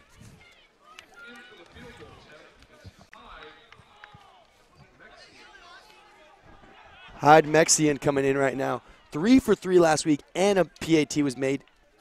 Leads the team right now in points scored with 10. Mr. Reliable all last week. Let's see if he can come back again and strike up with 3 points. Yes, Hage Mokshian coming up on the 4th down. It's going to be a 29-yard conversion. The kick is up, and it is good. Moorpark Raiders putting some more points up on the board, but the Cerritos Falcons are winning this game 21-10. And that's great they're able to come away with some points, but when your defense puts you in a position when you're inside the 20, you absolutely need to put up a touchdown in that case. I mean, of course, you still have plenty of time to play, and you want to come away with some points. I understand the call. You need to kick a field goal, but your offense needs to score touchdowns when your defense is giving you the ball inside the 20-yard line. It's imperative, and hopefully Moorpark can get another stop before the end of this half and possibly try and get some more points on the board. A quick shout out for all of our fans. If you are at home watching this, Custom Pie Pizza in Moorpark College is directly across from Moorpark College in the same eating area as McDonald's was there. There's a gas station. Subway is also there. It's a little shopping center right across the way from Moorpark College. Custom Pie Pizza has the Raiders Happy Hour. Is going to be today, September 8th, 2018, after the game till closing. There's specials on select appetizers, new menu, and delicious pizzas. So go over to Custom Pie Pizza, the best wood-baked pizzas in Ventura County. And a great job right there. Nice kick. Carl Odom kind of tried to catch the ball there, and his momentum took him out of bounds. So the Moorpark defense is going to get a nice pillow of about 86 yards that the Cerritos offense is going to have to drive down and score. And, Nick, you talk about that kick right there. It was a great kick because it forced the returner right out of bounds, which creates the field position for Moorpark to have that possibility. Absolutely, absolutely. It's a great job. It looks like they're going to actually get the ball at the 25-yard line now. I'm not really sure if there was a flag on the play, but he did catch the ball out of bounds at the 6. So with that being said, I guess I retract my statement. Cerritos Falcons are going to start with normal field position. So now with a 1st down and 10, ball on their own 25-yard line, pass completed to the main receiver, staying up on his feet from the tackle, but being brought down big right there was Jacob Gasser, the receiver. And nice job there by number 9, Jalen Turner. We're talking about, again, these DBs, they're laying in. It's great job, Jalen Turner, but you got to wrap up right there. He came in, leading with the shoulder, but he didn't wrap up. That's why the Cerritos Falcons offensive wide receiver was able to bounce that out. Luckily, Tobias James was able to come around and make that wrap up. 5:10 left in the first half, second quarter of action, 21-10. Cerritos with the lead and the football. It's going to be a handoff. Number 34 right up the middle, able to get about a yard shy of the 1st down marker.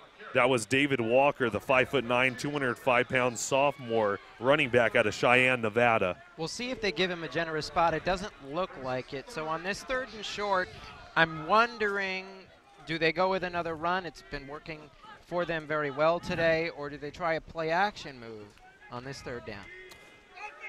Absolutely, yeah. You never know what they're going to come out with here. I mean, it is the 3rd in inches almost. So when you have that kind of yardage, you have almost play at your disposal. Yeah, 3rd down and 1, more like inches. It's going to be a handoff straight at the middle, able to get the 1st down for Walker. And that's just straight up power right there, busting your way through the defensive line. Show somebody how tough you are and how you're tougher than the defensive line to power your way through for that 1st down.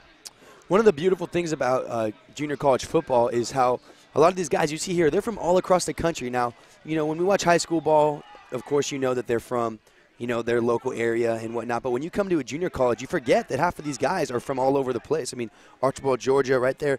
David Walker for Cerritos from Nevada. So it's kind of cool to see all these different players from all different parts of the U.S. coming out here playing and, just driven, trying to get that scholarship to go to the next level.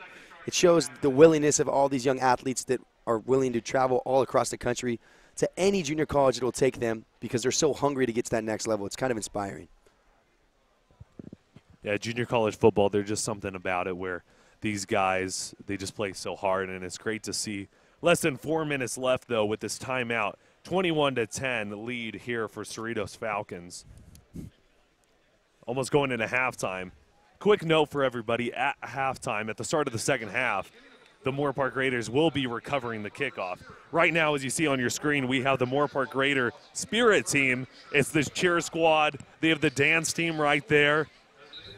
They're just great supporters of Moorpark College football, and they're able to just try to, pump up the fans. They're going to be giving out T-shirts and different items throughout the rest of the season. So if you come to a game, definitely check out all the cheerleaders and dance team, as you can win a free T-shirt from them. Yeah, one thing you can say about Griffith Stadium is the environment here is outstanding. So now on the 1st down and 10, it's going to be a handoff once again. That's their main man that they've been going to in these set of downs, David Walker on the carry. Walker just picking up chunks of yards here. Surprisingly, we haven't seen Ramondre Stevenson too much after those first couple of touchdowns. He hasn't seemed to be taking the field too much. I think what they're trying to do is keep their backs fresh. Everyone had a part in that win last week for Cerritos. 320 yards rushing. I mean, that's insane. So with that being said, we can tell that all different types of running backs for the Cerritos Falcons can get it done. Moorpark needs to work on executing and stopping the run right here when Walker in the backfield. And Ramondre Stevenson, is actually on the sideline standing up right now as the pass is completed to the near side. That's number 5 on the reception, C.J. Parks. But as I mentioned, Ramondre Stevenson, as you were talking about, as you alluded to, it's probably not an injury. He is just out there and just trying to get the fresh legs. And, a lot of times people wonder why, but it's actually a great strategy. I mean, when you have 3+ running backs, you can get it done here for your Cerritos Falcons here. It makes all the sense in the world to keep them fresh, let them sit out a couple plays. With Moorpark, we have a couple, Creation and, of course, Archibald, but we definitely could use maybe 1 or 2 more in the rotation to keep our 2 fresh. Now on the 3rd down and short, 3rd down and 2 for the Cerritos Falcons. Bravo under center, draws back to pass, looking deep down the field. He threw it almost like a slant route where he didn't even try to fit it in his bag of goodies over the shoulder. I think he might have realized he would have gotten hit. He got hit low. This looks like possibly a roughing the passer penalty. Maybe he threw it in that general direction looking for a flag. And you are right, Justin. It's going to be roughing the passer against the defense. Bravo. As you can see right now, he is favoring his leg right now. He's kind of limping a little bit. Hopefully he is okay for Cerritos. He's an integral part of this offense, as it is going to be a 1st down off of the penalty, however. And you never want to see somebody go for the legs as you see the quarterback right there go down, because that can tear an ACL. It can really injure the lower half of your body in a very detrimental way. So you never want to see somebody go low. Absolutely, and we see he's in a tremendous amount of pain. I mean, they always talk about if you can, walk off the field. It's all about pride and showing, no fear, and, it's just all the aspects of football that you love to see. It's a very I want to say it's a military-like game. I mean, you're literally battling out there for your life to some degree with your brother. So whenever you get hurt, a lot of times you try to man up and get off the field. But when you're in so much pain, we see here Isaiah Bravo taking 4 or 5 different trips to try and stay on his feet. You know, hopefully we're able to see him. It looks like he's able to walk to his own 2 feet now with the help of his trainers. But you never want to see a player go down. Yes, hopefully he's okay. We do want to thank everybody up in our booth right now. We have a great production team that puts on everything. Michael Grimes, Tien Lian heading the charge, Caitlin Lish, Rose Sabin, Adriana Stowe, Annika Rodriguez, Romeo Montiel, Patrick McManus, Zach Holnagel, Mason Rodriguez, Jenna McRae, and Shane Berman. They're all helping us out here in the booth. The camera work that you're seeing, the TD work, the graphics, everything put on by all these students and Michael Grimes and Tien Lian. We thank you very much. Production cannot be made without you guys, so thank you. As we do have this 1st down and 10 now for the Cerritos Falcons in the shotgun formation. Got a new quarterback in. It's going to be a handoff up the middle, number 34, once again, David Walker on the carry. Chris Ramsey, number 12, is the new quarterback, 6'1", 185-pound freshman quarterback from Santa Fe. And I'm interested to see, this is a new storyline now with the new QB in. Can he come in right away and just maintain the tempo and the rhythm of this offense after the injury? We'll have to see how it plays out. I like his read on that last play as well. It's going to be a handoff to Walker once again, straight up the middle, able to get about 4 yards on the carry, setting up a 3rd down and short. Chris Ramsey, too, on that last play, we didn't really get to talk about too much because the next play developed, but a great job on his first play. The way he read that, the RPO was, spectacular. You saw him sell the fake completely, going through his entire motion as if he had the ball. Great job there, selling the fake. It's going to be a timeout by Moorpark College. They have no timeouts for the remainder of this first half with 1:51 left. Probably trying to get a final possession prior to them receiving the football at the second half. And if they get this final possession, they probably have about a minute, maybe a little less than a minute on the clock. So you'd be looking at a field goal probably drive, not a touchdown drive unless they go for some deep balls here. But we'll have to see, considering that it is possible that Cerritos gets this 1st down. Definitely, and after this, we're not going to see the clock stop too much unless there's, of course, an injury or the ball's going out of bounds. No timeouts left for either team here. Once this clock starts ticking again, it's not going to stop. So now coming up here, it's going to be a 3rd down and 5 for the Cerritos Falcons. Ball on the 34-yard line. Ramsey's going to hand it off to Shaw. I think that's Stevenson. Stevenson able to push forward for a big-time 1st down. We had Walker in this whole entire possession in the last possession, and they just put back in Ramondre Stevenson, and look what he does, a 1st down for Cerritos. And you see that hole just open up, that offensive line creating that gap, and the burst of speed led to that 1st down. Interesting call on a 3rd and 5 with about a minute and a half to go with a run play. Yeah, Cerritos' offensive line is executing their blocking schemes extremely well. And now they're going to hand it off to him once again on a 1st down and 10, able to get a good gain there, about a gain of 4 on the play. And now Moorpark's defense, their focus needs to be on containing the run, but also limiting it to at least a field goal opportunity, not letting them get in the end zone before the half. Bending, not breaking, that's right. Because if you're able to keep them to a field goal, you keep this as a 2-possession game. If they score here, you're looking at a 3-possession game, whole different strategy coming into the second half. And Ryan, you talked about Moorpark receiving the ball. A high snap, handoff to Stevenson. Stevenson able to get about a carry of 3 on the play. Receiving the ball at the second half, so it is crucial here for them to get the stop so that they can get the ball back and regain the momentum, not going into the locker room with a lead that has grown exponentially. And as you mentioned, going into halftime, if you are able to get the stop, that also gives you a little bit of momentum going into the second half. Obviously, the momentum kind of stops because now you have to regain it at the start of the second half. But what would you like to do? Going in the locker room down by 11 points or down by 18? I think everybody would take the 11 points. So Moorpark just stay strong. Cerritos taking their final time out of the half. But right now, one thing that you have to realize out of the Moorpark Raiders, they have not given up a touchdown that is less than 30 yards in this game. So the Falcons have never gotten to the 10-yard line and been able to convert. They never gotten down there. So one thing that you are prepared for if you're the Raiders, they can't have that big pass play against you. They can't have that big run against you. So just stay strong and have good containment. And Ryan, realistically, you're looking at a 14-point lead because they would go for a field goal in this situation if stopped. True. Drawing back to pass, looking far sideline, pass is incomplete, overthrown. Looks like there's another late flag here, potential roughing the passer.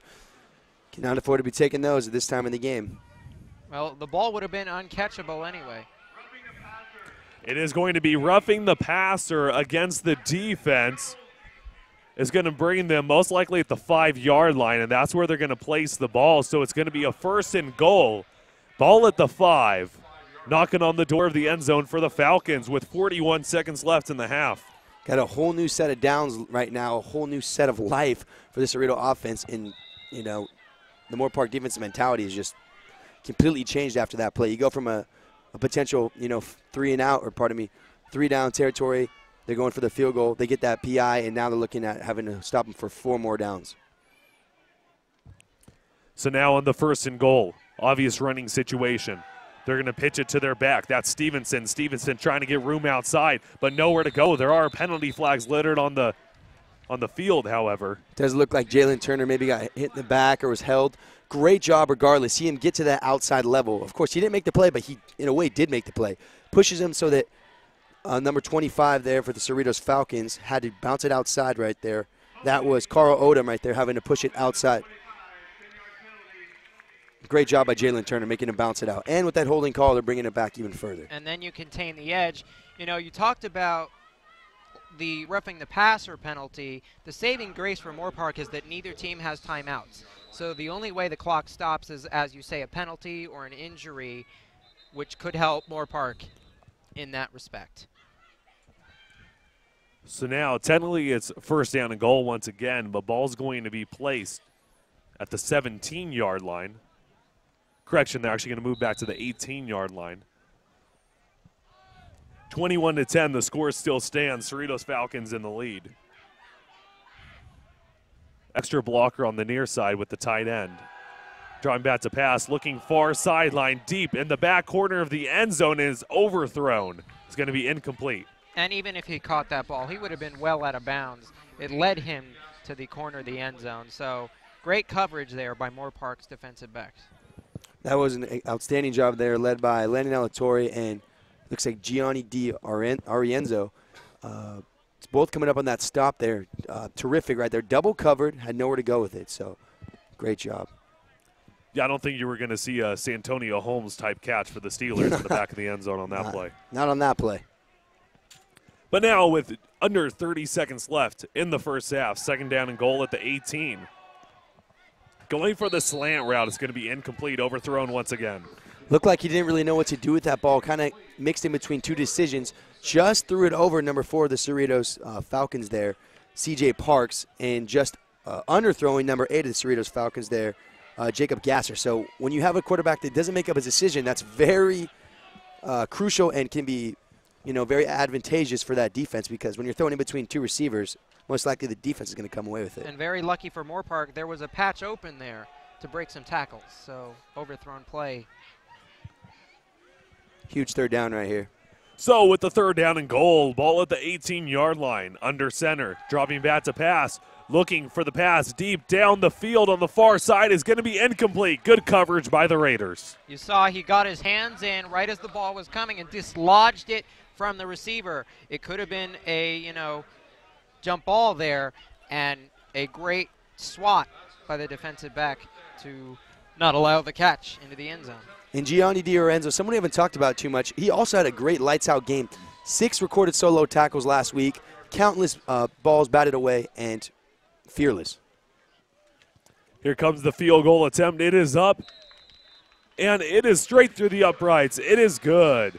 The Cerritos Falcons have a 24-10 lead now here with 17 seconds left in the first half. Big defensive stand there by Moorpark, keeping this game manageable, 2-touchdown game as they get the ball in the second half.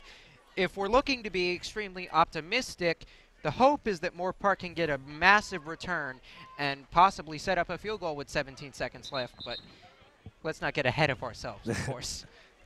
And speaking about a massive return, it has to be a massive return, but a quick return. Correct. 17 seconds left. That clock is going to run down, so right when you are able to recover that kick, you got to return it as quick as possible. And right now, as you're seeing down to the field, is the Big Brand Tire. Massive tire. One thing that we do have, it's a halftime promotion from Big Brand Tire. They put 2 people on the goal line, 2 random students that sign up at their table. So if you ever come to a game this season, sign up at their table.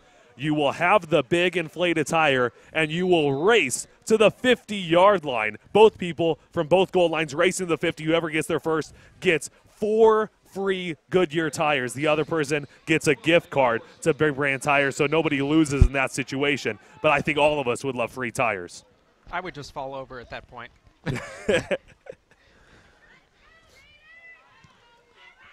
Now here comes the kickoff. A big boot, recovered at the 5. Has some blocking in front of him. That's Vinny Corso, but tripped up right around the 18-yard line, and that's where the Raiders will take over with only 12 seconds left. And don't look for anything, too crazy or, something that would catch us off guard here. 12 seconds left, no timeouts with either team, down by 14. Getting the ball in the second half. Look for just a quick kneel here by Bryce Vaiole and just getting out of the half. Take a knee. Seems to be pretty textbook to me.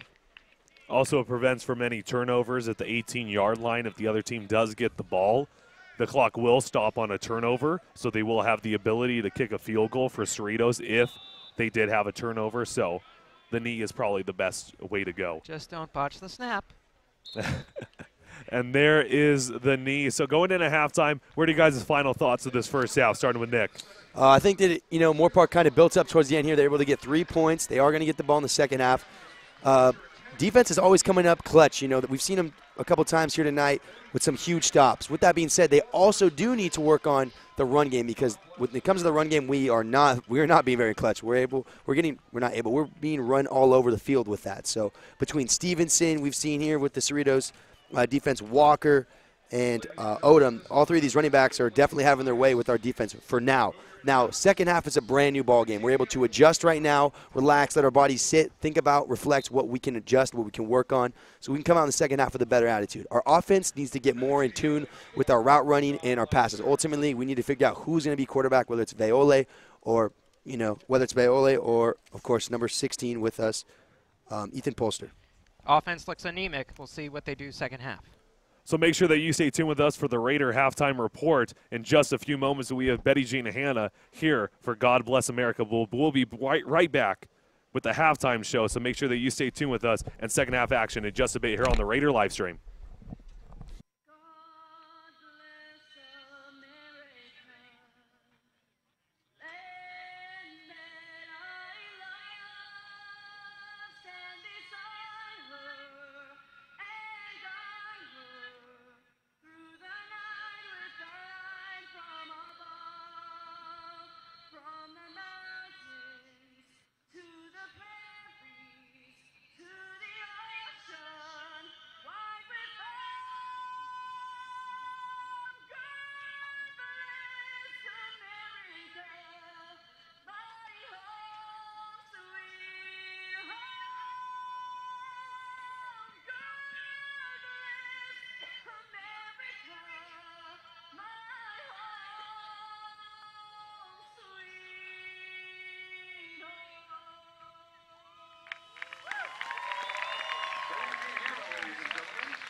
Moorpark College Spirit Squad. The head coach is Kelsey Stewart, Captain Laney Moreno-Haspy, Captain Erica Felder, Evangeline Bautista, Danica Cacao, Ashley Lilly, Johanna Alfaro, Natalie Ines, Rebecca Lee, Amber Irvin, Sadie Ortiz, Cassie Kelly, Natasha Lamia, Stephanie Morales, Paige Yanico, Grace Staver, Emily Ellermont, Miranda Sakin, Madison Brown,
UCLA Health is a proud sponsor of Moorpark College Athletics with neighborhood offices in Simi Valley, Porter Ranch, Thousand Oaks, and Westlake Village.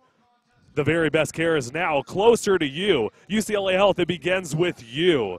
So far, first half, Moorpark Raiders are currently down by 14, 24-10. What are you seeing out of the first half that Moorpark can change to be able to put more points up on the board? What I think that we can adjust on, Ryan, is our run game, first of all, is actually – sorry, I'm going to cut back. What we can adjust on is our passing game. Our run game is spectacular. I mean, just like last week, we picked up right where we left. Our Archibald and Creighton are just – carrying the team, putting them on their back, especially Archibald, so shifty, so fast. Our offensive line isn't able to hold the blocks as long as we'd like, along with our wide receivers are kind of, letting up a little bit. They're kind of getting by. The Cerritos defense is swarming. Excellent job by Cerritos.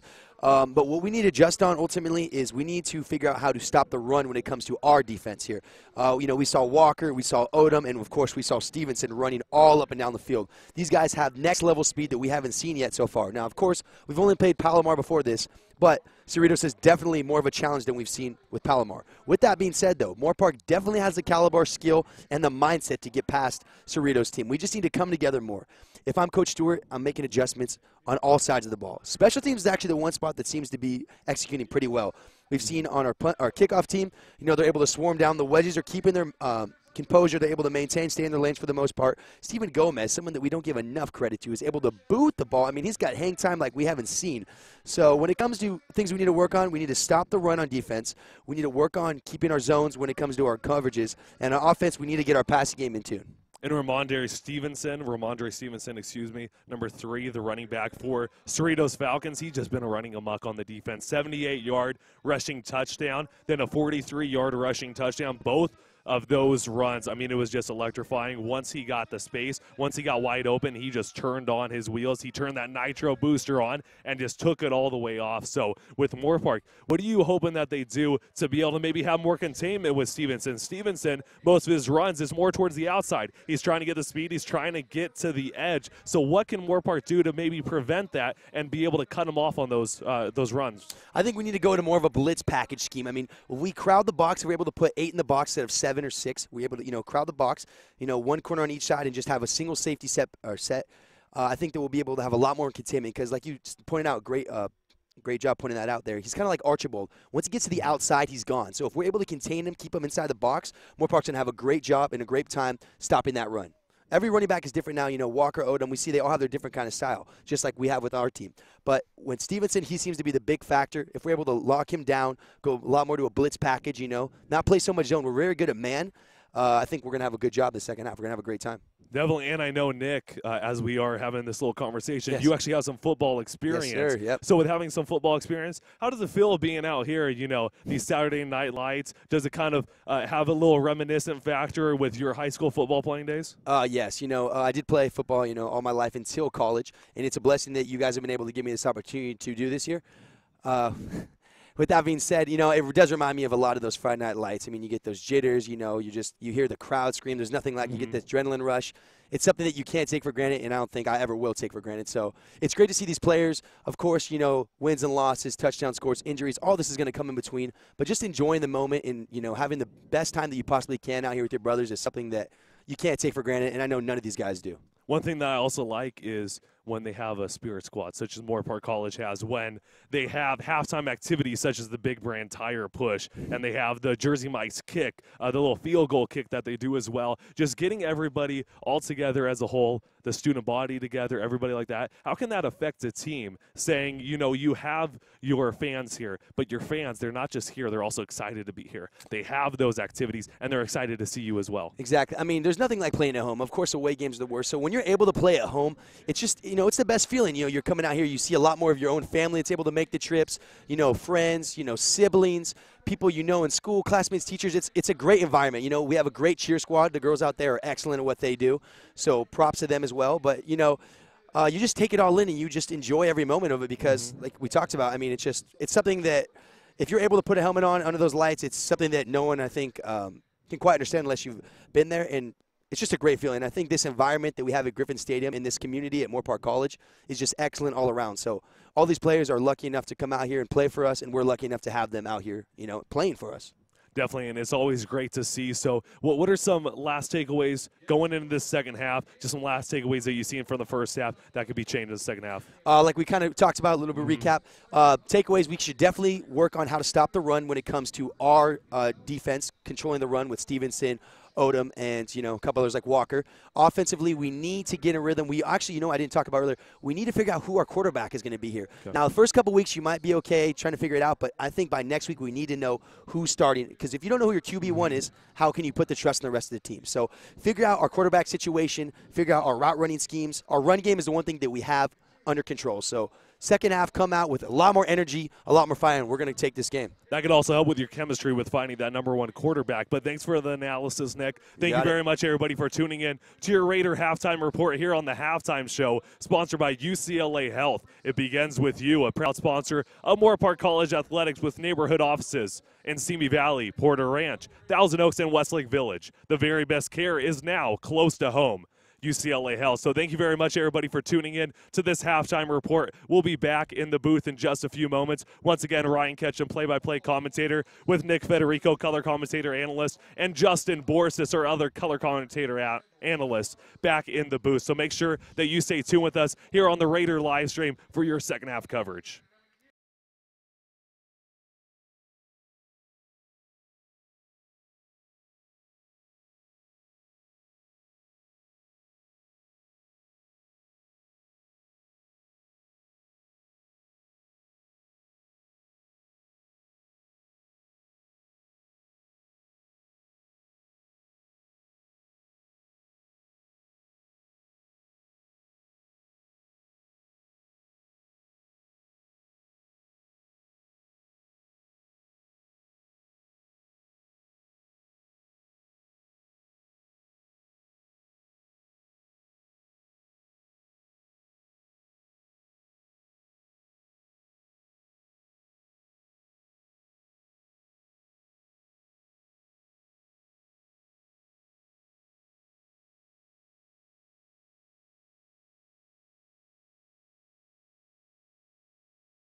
Hello, everybody, and welcome back to the Raider live stream here for your coverage of Moorpark College football.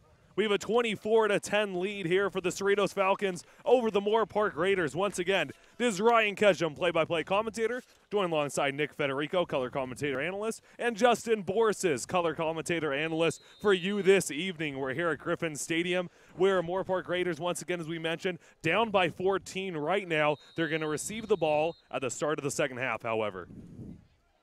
Yeah, you know, and it was a pretty exciting first half on both sides of the ball here. A lot of scoring going on here. Second half, Moorpark's got to make adjustments. If I'm Cerritos, I'm sticking with the same exact game plan I've had all day. And that's almost been Ramondre Stevens. Ramondre Stevens and Ramondre Stevens. That's all they need, basically. Having 2 touchdowns so far in the game as Vinny Corso is returning the opening kickoff. There is a penalty flag down on the field on the return, however. And a player down, I believe. Hate to see that happen. That's about the 3rd or 4th time tonight. A lot of injuries going on tonight. As you mentioned, there is going to be injury down to the field. It is an injured Cerritos Falcon right now, right around the 20-yard line. Hopefully he's okay. You never want to see anybody go down with an injury, but no matter what team you play for. So hopefully he is just A-okay and able to come right back up off of the field right now. Nick, you talked about Cerritos having the same exact game plan. I disagree with that analogy because you know the other team, in this case Moorpark, was going to make adjustments, which means you need to make adjustments on your offensive side of the ball because they're going to prepare for what you've already shown them. When it comes to Moorpark, their offense, quite frankly, pretty much didn't do much in the first half. They scored 10 points. They had 1 solid drive, and then penalties kicked in, and their running game was stagnant throughout most of that half. So we'll see if they choose to go, as you said, north, south, or east, west, and they really need to open up the vertical passing game to start this half. Absolutely, and that's a good job correcting me there, Justin. I always like keeping me honest.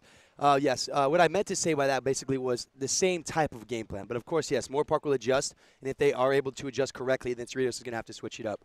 But from the first half, what we saw, Moorpark wasn't able to stop too much. So Cerritos basically can run the same type of plays here, and if they continue to have success with it, there is no need to change it. But, yes, of course, if Moorpark's able to adjust to that, then Cerritos is going to need to change up their game as well.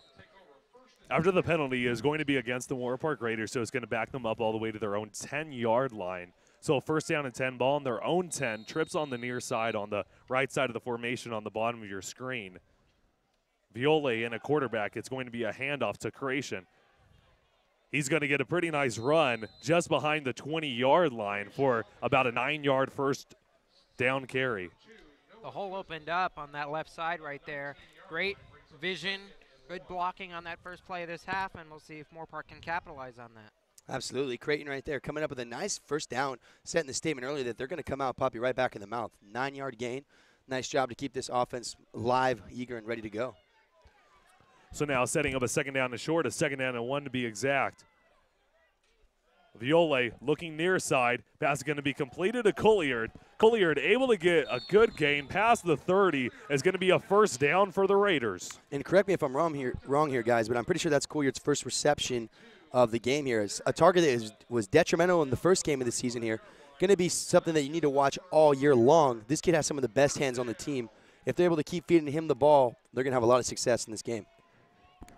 Trips on the left side of the formation on the top of your screen. Viole's going to hand it off to Creighton.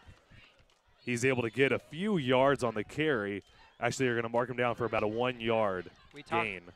We talked about those RPOs, and quarterback should have kept it right there. It's key on this drive to get at least points, but hopefully a touchdown. They really want to gain momentum in this half, get it back to a 7-point game, and hopefully score on this opening possession.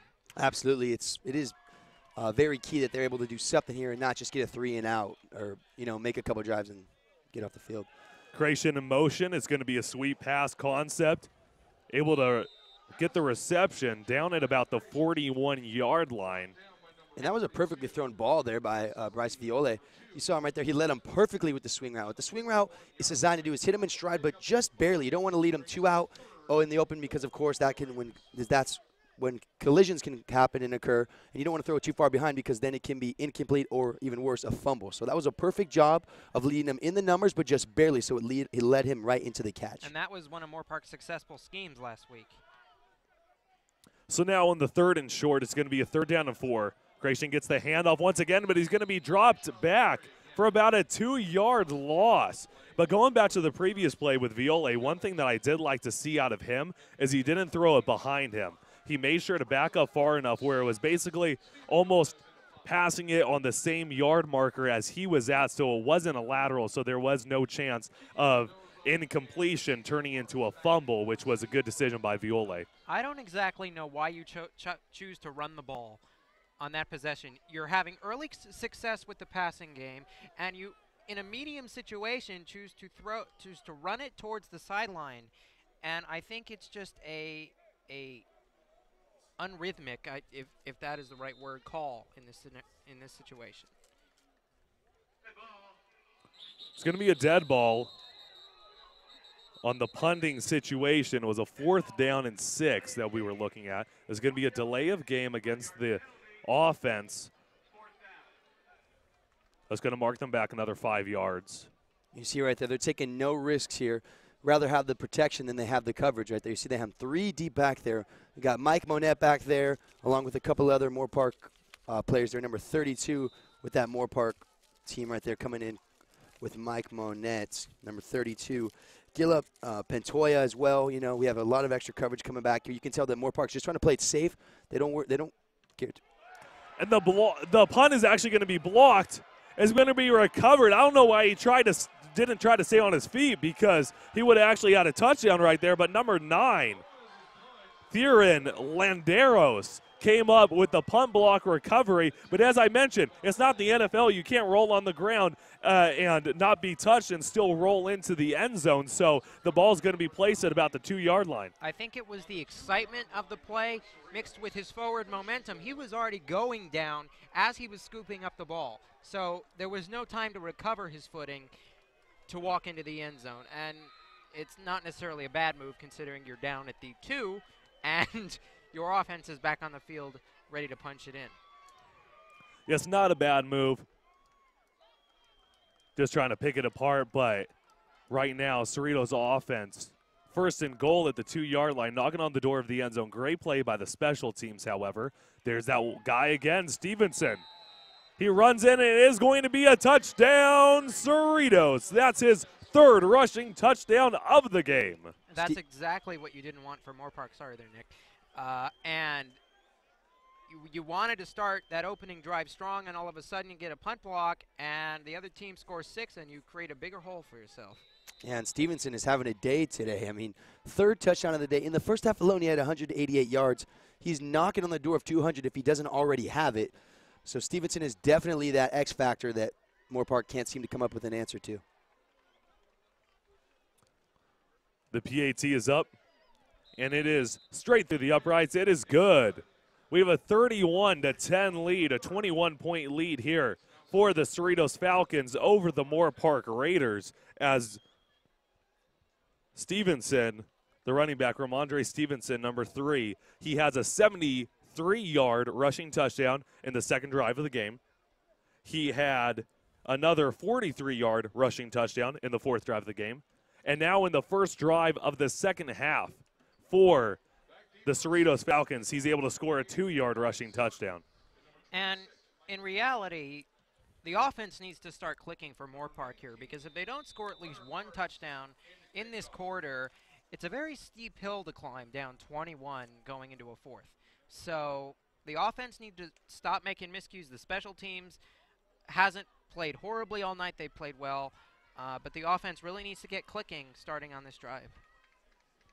Yes, chemistry definitely needs to start building when it comes to this Moorpark team right now. The Raiders need to catch some sort of break, or they need to break some sort of play open, because at this point, everything is going in Cerritos' favor.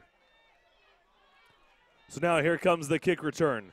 That's number 26 of the Raiders being brought down right around the 20-yard line. Michael Brown, the defensive back. One thing I'm noticing here when it comes to the kickoff return team for the Moorpark Raiders is how Cerritos is pinning them to each other side. They're either kicking it to the far left or far right. What that's causing is when the wedge is dropping back, the wedge isn't forming behind the kick returner, which is what's supposed to happen. Instead, it's forming in the middle of the field, and that's why you're seeing people like, Vinny Corso, Kyle Peterson running from one side of the field to the other just to try and get back to the wedge. The point of the wedge, it's designed to build behind the kick returner.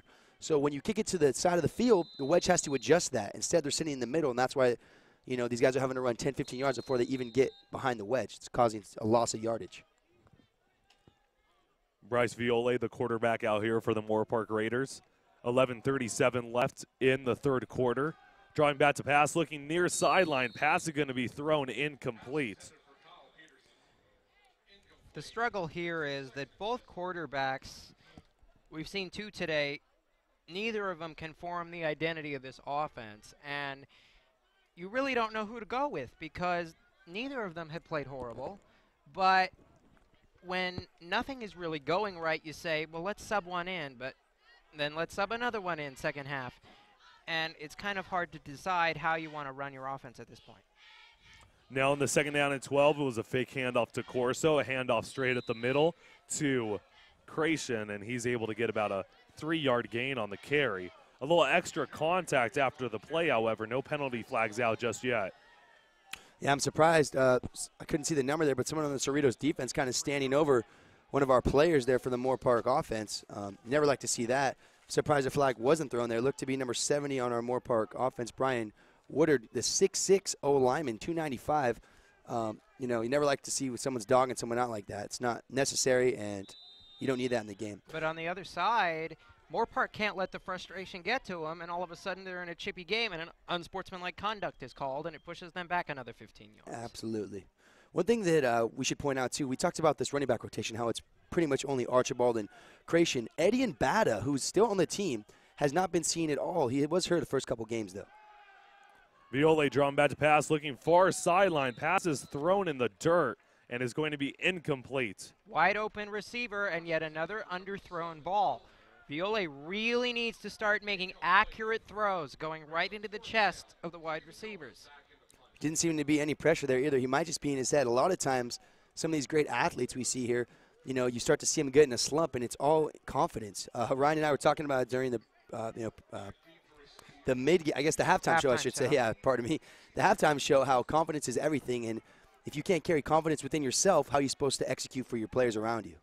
Exactly, and it's like easy throws that he's missing right now. He needs to get the confidence up because it just throws like a comeback route. Just hit him in the chest right when he turns around, and you're able to get that would have been an easy first down play. So what you need to do, but it would be great, most teams, they'll go easy, quick slant routes, little sweep plays, little out routes, just getting short pass completions, getting your confidence to go, and then going for the deeper routes. But, a comeback route, it was about a 10-yard play, so they're going to have to maybe go down to slant routes just to get this quarterback back in rotation. Nick, can I ask you a question here? Go for it, Jesse. And I rarely do hypotheticals, but would you put in a quarterback that has seen virtually no playing time at this point? Because neither of the two you've put in has worked to this point. And would you risk an unknown? I'll get to you right after this play, Justin. But on this first down and 10, ball on their own 35-yard line is going to be a handoff up the middle. Moorpark College sniffs it out. Great job there by Drew Mathis coming in and making a tackle. With that being said, Justin, no, I would definitely not put someone that has no playing time in there. That's definitely going to be catastrophic. What I would do is maybe get Ethan Polster a little bit more playing time. We did only see him with a couple drives. Now, he did throw a pick six, which we did see. I think it was called back, though. Correct me if I'm wrong. Yeah, it was. It was called back. They did get the interception, but it wasn't a pick six. With that being said, you got to figure out one of these two. One of these two has to be the starter. They both have potential when they're on. So they just got to figure out who's going to be the guy. Now on the second down and 11, the pass is thrown deep down the field on the far sideline, incomplete. And a quick note, if you are just wondering as well, you could be seeing this on the screen, but number 12, Chris Ramsey, is still in the game. No Bravo sighting in the second half so far, so hopefully he is okay. Our best wishes coming from the press box to Cerritos right now. Absolutely. We saw right there Gianni DiOrenzio running the route basically for the Cerritos wide receiver. A lot of times these DBs, when they, you start getting familiar with the play, you start getting familiar as quarters go on, you start running the routes for these receivers because you know what they're going to do, and that's an excellent QB or football IQ smarts that you can't teach. 3rd down and 11 coming up here for the Falcons. Throwing it across the middle. It's going to be incomplete. Good coverage right there for the Moorpark Raiders, number 33. That's your guy, Nick Dillenchong. You said good coverage right there. Basically had the play read before it even was thrown. Even if he caught the ball, he would not have gotten far, considering the tackle was pretty much made on the spot. Yeah, Dillenchong, that's right. The shorter guys still playing with the biggest hearts right there. Dillenchong's been an animal so far in these first 2 games this season. I like the blitz packages that we've been installing lately as well. A deep punt. It's going to take a wild bounce for the Falcons. And when I say wild bounce, hit around the 30-yard line, rolled all the way inside the 15. Luck is on the side of the Falcons right now. Big roll, and Moorpark is backed up in their own zone right now. Yep, absolutely. I mean, right now, Cerritos, everything's going their way. At this point, Moorpark's really just got to find – at this point, what you got to do, the game is not over by any means. 3 touchdowns with 8.5 minutes left in the 3rd quarter. The game is definitely within reach. But what you got to do is you got to take it one play at a time here. Don't overthink anything. A lot of times we see players hang their heads because of a bad drive or multiple bad drives. In football, they talk about having – in actually all sports, you need to have a short-term memory. Basically what that means is you throw an interception, you throw another interception. That 3rd drive you come out, you act like nothing happened. That's the only way that you can move forward in a game when you're down by 21. Now coming up on this 1st down and 10 inside their own red zone. Ball placed to the 12-yard line. Viole off the hands of the receiver, almost intercepted. Very lucky break for Moorpark's offense right there. We've seen a lot of tip passes this game, and that is the easiest way to intercept the ball, is when you tip a pass, because the ball just sort of rolls right in front of your eyes, and it slows the pace down quite a bit. Kyle Peterson, number 13, was the intended receiver on the play. He's on the far sideline, matched with Vinny Corso, and also matched there with number 23, Kenneth Stewart, for the Moorpark Raiders offense. 2nd down and 10 coming up. Handoff to Archibald. They actually handed it off to him. Tackle him in the end zone is going to be a safety. There are penalty flags thrown, but it looked like that's occurred after the play. So if all things goes as planned, that probably would be. Yep.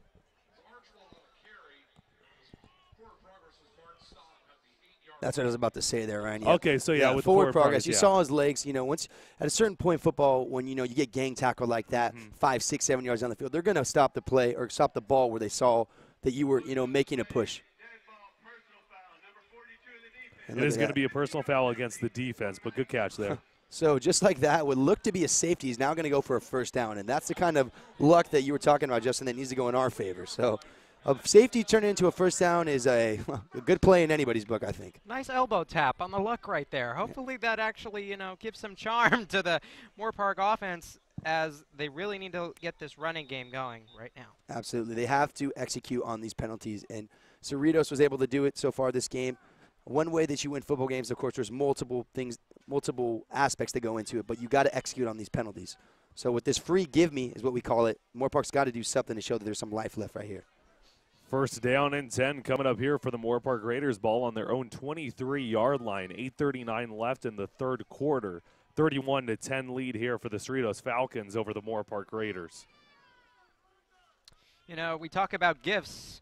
Labor Day was just this past week, so hopefully those sales maybe help some of the Moorpark players on that flag right there. They were able to move some yards, and will they go with a more passing attack right now, considering their run game has been stifled?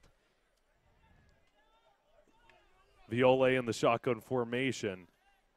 They are going to pass.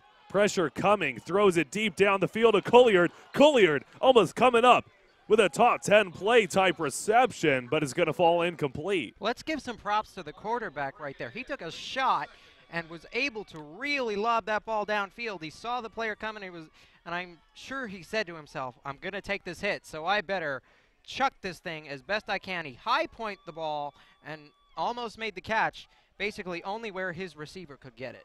Yeah, and Viola right there, that was a perfect thrown ball right there. I mean, those are the kind of throws we haven't seen too much of, but we know he's capable of, and that all comes back to the confidence aspect of it. Number 4, Devontae Murray was the corner on that last play as Collier is able to get the reception this time, shove off a defender, past the 30, and it looks to be enough for a first down.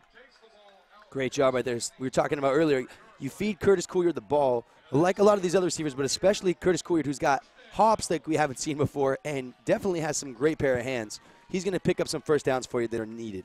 And also to go back to the run-pass game, we have to install the pass more. It looks like we're starting to get around to do that, some second-half adjustments maybe. So look to a lot more passes this second half. Curtis Collier, 6'4", 195-pound frame. Very lengthy and can jump high on that tall frame. Is right here. He uses all of his wingspan to get that reception. Great adjustment by the wide receiver right there. He was able to reach back. The ball was thrown. It looked behind him and was able to pull it in. We talked about some balls being underthrown. Well, that last play, he let it right into his chest, which is what they're looking for right now. Number 77, Corey Price, one of the linemen, was congratulating Collier after that big-time catch as Viola has to get outside the pocket, throws it on the run, and is going to be intercepted right here by Cerritos. That's number 20. We've heard his name a lot. That is Dior Denson, and there are a few. Some helmets are off. Who knows what's going on down there right now? I just saw, I hope I didn't see it. I thought I saw it there.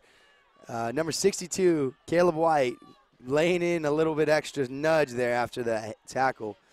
I mean, of course, you know, players get, you know, angry and upset, but you never want to do anything that can cause you to get ejected here. So frustrations are coming up a lot right now. Some interceptions, and Nick, you talk about the pressure affecting a QB. It doesn't always, you know, happen in a sack. It could happen to force the quarterback to throw a pick like you see right there. He just didn't see the defender staring right at his face. And the last thing you want to do, and Moorpark is definitely not this, but in a game where, you know, things aren't going your way, you lose all your focus and you take it all out in anger and just, you know, you blow things that don't need to be blown out of proportion. So if Moorpark can just stay focused, get their head back on a swivel here, just worry about taking it one play at a time. There are penalty flags littered on the field right now.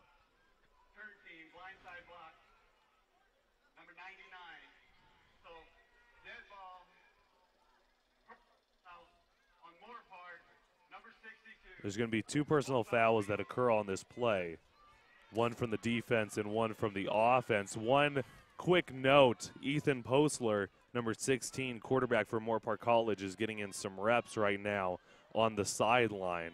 And you usually see that in a game that, I don't want to say this is a blowout. I don't want to say that this is a blowout, but when you lose by this amount, the backup QB or the QB in waiting for the future would get extra reps to, you know, ensure his stability and ensure that he sort of knows what he's doing as he comes and leads an offense. Right. And a 21-point game in no means is definitely not a blowout. I get what you're saying, though. Maybe you want to try in a different offense here with a different quarterback, but they do need to get some things fixed on this Moorpark team. Now on this first down and 10, ball at the 40-yard line is going to be a handoff up the middle. There's Odom right there, one of the running backs for Cerritos Falcons, able to get 4 yards on the carry. And I just have to say, you know, I was taking a break during halftime as you two were doing the halftime show, and as I was going down our ramp over here, I was able to sort of listen in to Moorpark's halftime speech, and the coach was pretty fired up. He wasn't happy with his guys, and he let them know about it. So you would think that they would come out with a little extra energy, but it seems right now that that energy is turning into mistakes. Second down and 6, 6:30 left in the for the third quarter. Pass is going to be completed down the middle. Number 87 there with the reception, Brazil Smith, the 6'6", 235-pound tight end. This is a big third down here. You're sort of right on the fringe of field goal range, and if you can stop them here, it either creates a very long field goal or a possible punt situation, depending on which way Cerritos chooses to go here. But this is a very crucial third down. And yes, this third down coming up. It's a 3rd down and 4. 4 wide receiver set, balance on both sidelines with 2 wide receivers. Going for the swing pass play. That was almost like a screen since the offensive line was already marching downfield, but it's going to be incomplete, setting up a 4th and 4. That would have been an easy first down. You saw the open field that halfback had going up the sideline. The ball was just overthrown. So Moorpark got a lucky break. It's 4th down. We'll see what Cerritos chooses to do here. You think they go for it, considering where they are on this field? Yeah, correct. And that was a great job by Jalen Valawaga right there, getting his hands up. Now, that was an overthrown ball, but Jalen Valawaga's here 6'4". You know, when you have that kind of frame, if you jump up and put your hands up, that's definitely going to cause the quarterback to not see complete vision. Now here comes a big 4th down, a 4th down and 4 here in the 3rd quarter. It's actually just going to be a punt, so another one of those anticlimactic times, but Cerritos able to make sure that the football does not go in the end zone. They're able to stop it at about the 2-yard line, setting up Moorpark with a 98-yard field. And that's sorry. Go ahead. All right, thanks, Jess. And that's the point there of the quick punt, to catch the defense off guard and to put your defense in great field position. They executed perfectly, had the entire defense lined up, ready to go, drops a quick punt. The entire team sprints down the field, stops the ball at the 3-yard line, giving Moorpark horrible field position. To add on that, Nick, Cerritos has done a very good job today of disguising their punt coverage. We think that they're going to go for it on 4th down. All of a sudden they pooch kick, and it's down at the 5. So they've done a very good job at executing some disguise and some different packaging on their special teams unit. So here we go, a 1st down and 10, ball at the 3-yard line. Ethan Postler is the quarterback in right now. Handoff to Creation. Creation able to get past the 5, down at about the 8-yard line. Had that tackle not been made, he could have really burst upfield. There was a little patch of green in the middle right there. Yeah, you know, one of these plays, I can feel it coming. Moorpark's going to break one open here loose. It's only a matter of time. It's just that patience, especially we see it with our running backs, that patience to let holes develop. You know, that's something that few running backs have between. If you let the hole develop and you hit it right when you see it open, that makes all the difference. Moorpark really should score on this drive to end the quarter. It's going to be a handoff to Creation. It looked like they were trying to do an end around, but it's going to be a 1st down right there. Creation trying to make something happen out of nothing, and he's actually able to get a 1st down and more. A key to football is when you see something that doesn't present itself, make an opportunity. And that's sort of in all sports, that can be the case. But that is an example of it right there. And yeah, it looked like they were trying to do a little reversal to the wide receiver coming up, but still able to get that 1st down. Now on a 1st and 10. Creation gets the handoff once again. He's going to be stopped. The quarterback, you see more of these RPOs being run. I'm not sure if he is choosing to give it to the halfback more, or he just doesn't see a play developing for himself to run. But I think he really should start trying to keep it more and work his way upfield. Most people wouldn't probably expect him to be running. That's a good point. When you see a guy like Postler, he's more of a pocket passer. So if he's actually taking it on the option, that's going to catch the defense off guard. And on the quick out route, Sardi cannot be hit, so it's going to be incomplete pass, setting up a 3rd down and 9. Go ahead. And the chemistry there, you can see because Postler's taking much less reps than, you know, Viola. You can see that the timing is just off with all of his with all of his wide receivers. I mean, he's throwing the ball as the receiver's breaking. He's not hitting them in stride. So both these quarterbacks are having this problem, but Postler especially just because he hasn't been out there as much and he's not getting as many reps. So now it's setting up the 3rd down and 9. Just above 4 minutes left in the 3rd quarter of action. A 31-10 lead here for the Cerritos Falcons over the Moorpark Raiders. Pass thrown down the middle, and it's going to be incomplete. It looked like for a second St. Pierre, Luis St. Pierre, number 89, the 6'4", 220-pound freshman tight end for the Moorpark Raiders, came up with the reception, but he dropped it prior to hitting the ground. I will say, it looked like a better throw from here. It looked like he stepped into the throw as opposing to, let's just throw it to the sideline, try and lead our receiver here. He ended up throwing it behind him on the last play. But the coverages for Cerritos have been very good tonight, and they've been tight, and it's hard to fit those balls into the window right there. So now pretty obvious punting situation. Not blocked this time, but Gomez, whenever it's not blocked, he just puts a booming kick out there. It's going to be inside the 40. They're going to actually mark it at the 38-yard line to be exact. Moorpark has a very large uphill climb coming in the next 3 minutes and change. It starts with their defense needing to stop Cerritos, of course, coming up on these next couple of drives, but the onus today, I think, has to be put on their offense. They have not executed well, only scoring 10 points, and it's going to be very hard within the next quarter to make a move here. Absolutely. You know, it is an uphill climb, but that is the whole game of football. You know, you just got to keep battling out, clawing away. Play by play here. Moorpark can get it done if anybody can. First down and 10. It's going to be a quick pitch to the running back, number 5. He's actually going to be knocked out of bounds prior to the line of scrimmage. That's number 5, C.J. Parks. It almost looked like a handoff type shuffle pass almost ahead of him, but whatever it was is going to be about a few inches behind the line of scrimmage. And if I were Cerritos here, I would try to run the ball as much as I can. I know we have another quarter to play, but when you're up 21, you want to milk that clock as much as possible. And I agree with you on that, Justin, especially because at this point, Moorpark doesn't have an answer to the run game. So it's almost smarter to run the ball just because they don't have an answer to it compared to the pass game.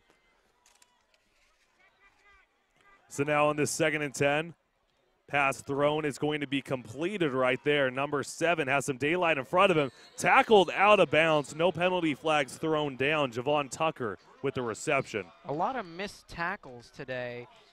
And as we've said, you think they're going to run the ball, then they throw it. So, you know, you can't really plan for any of this, but Moorpark has just made some mistakes, really, on both sides of the ball that have plagued them in this game.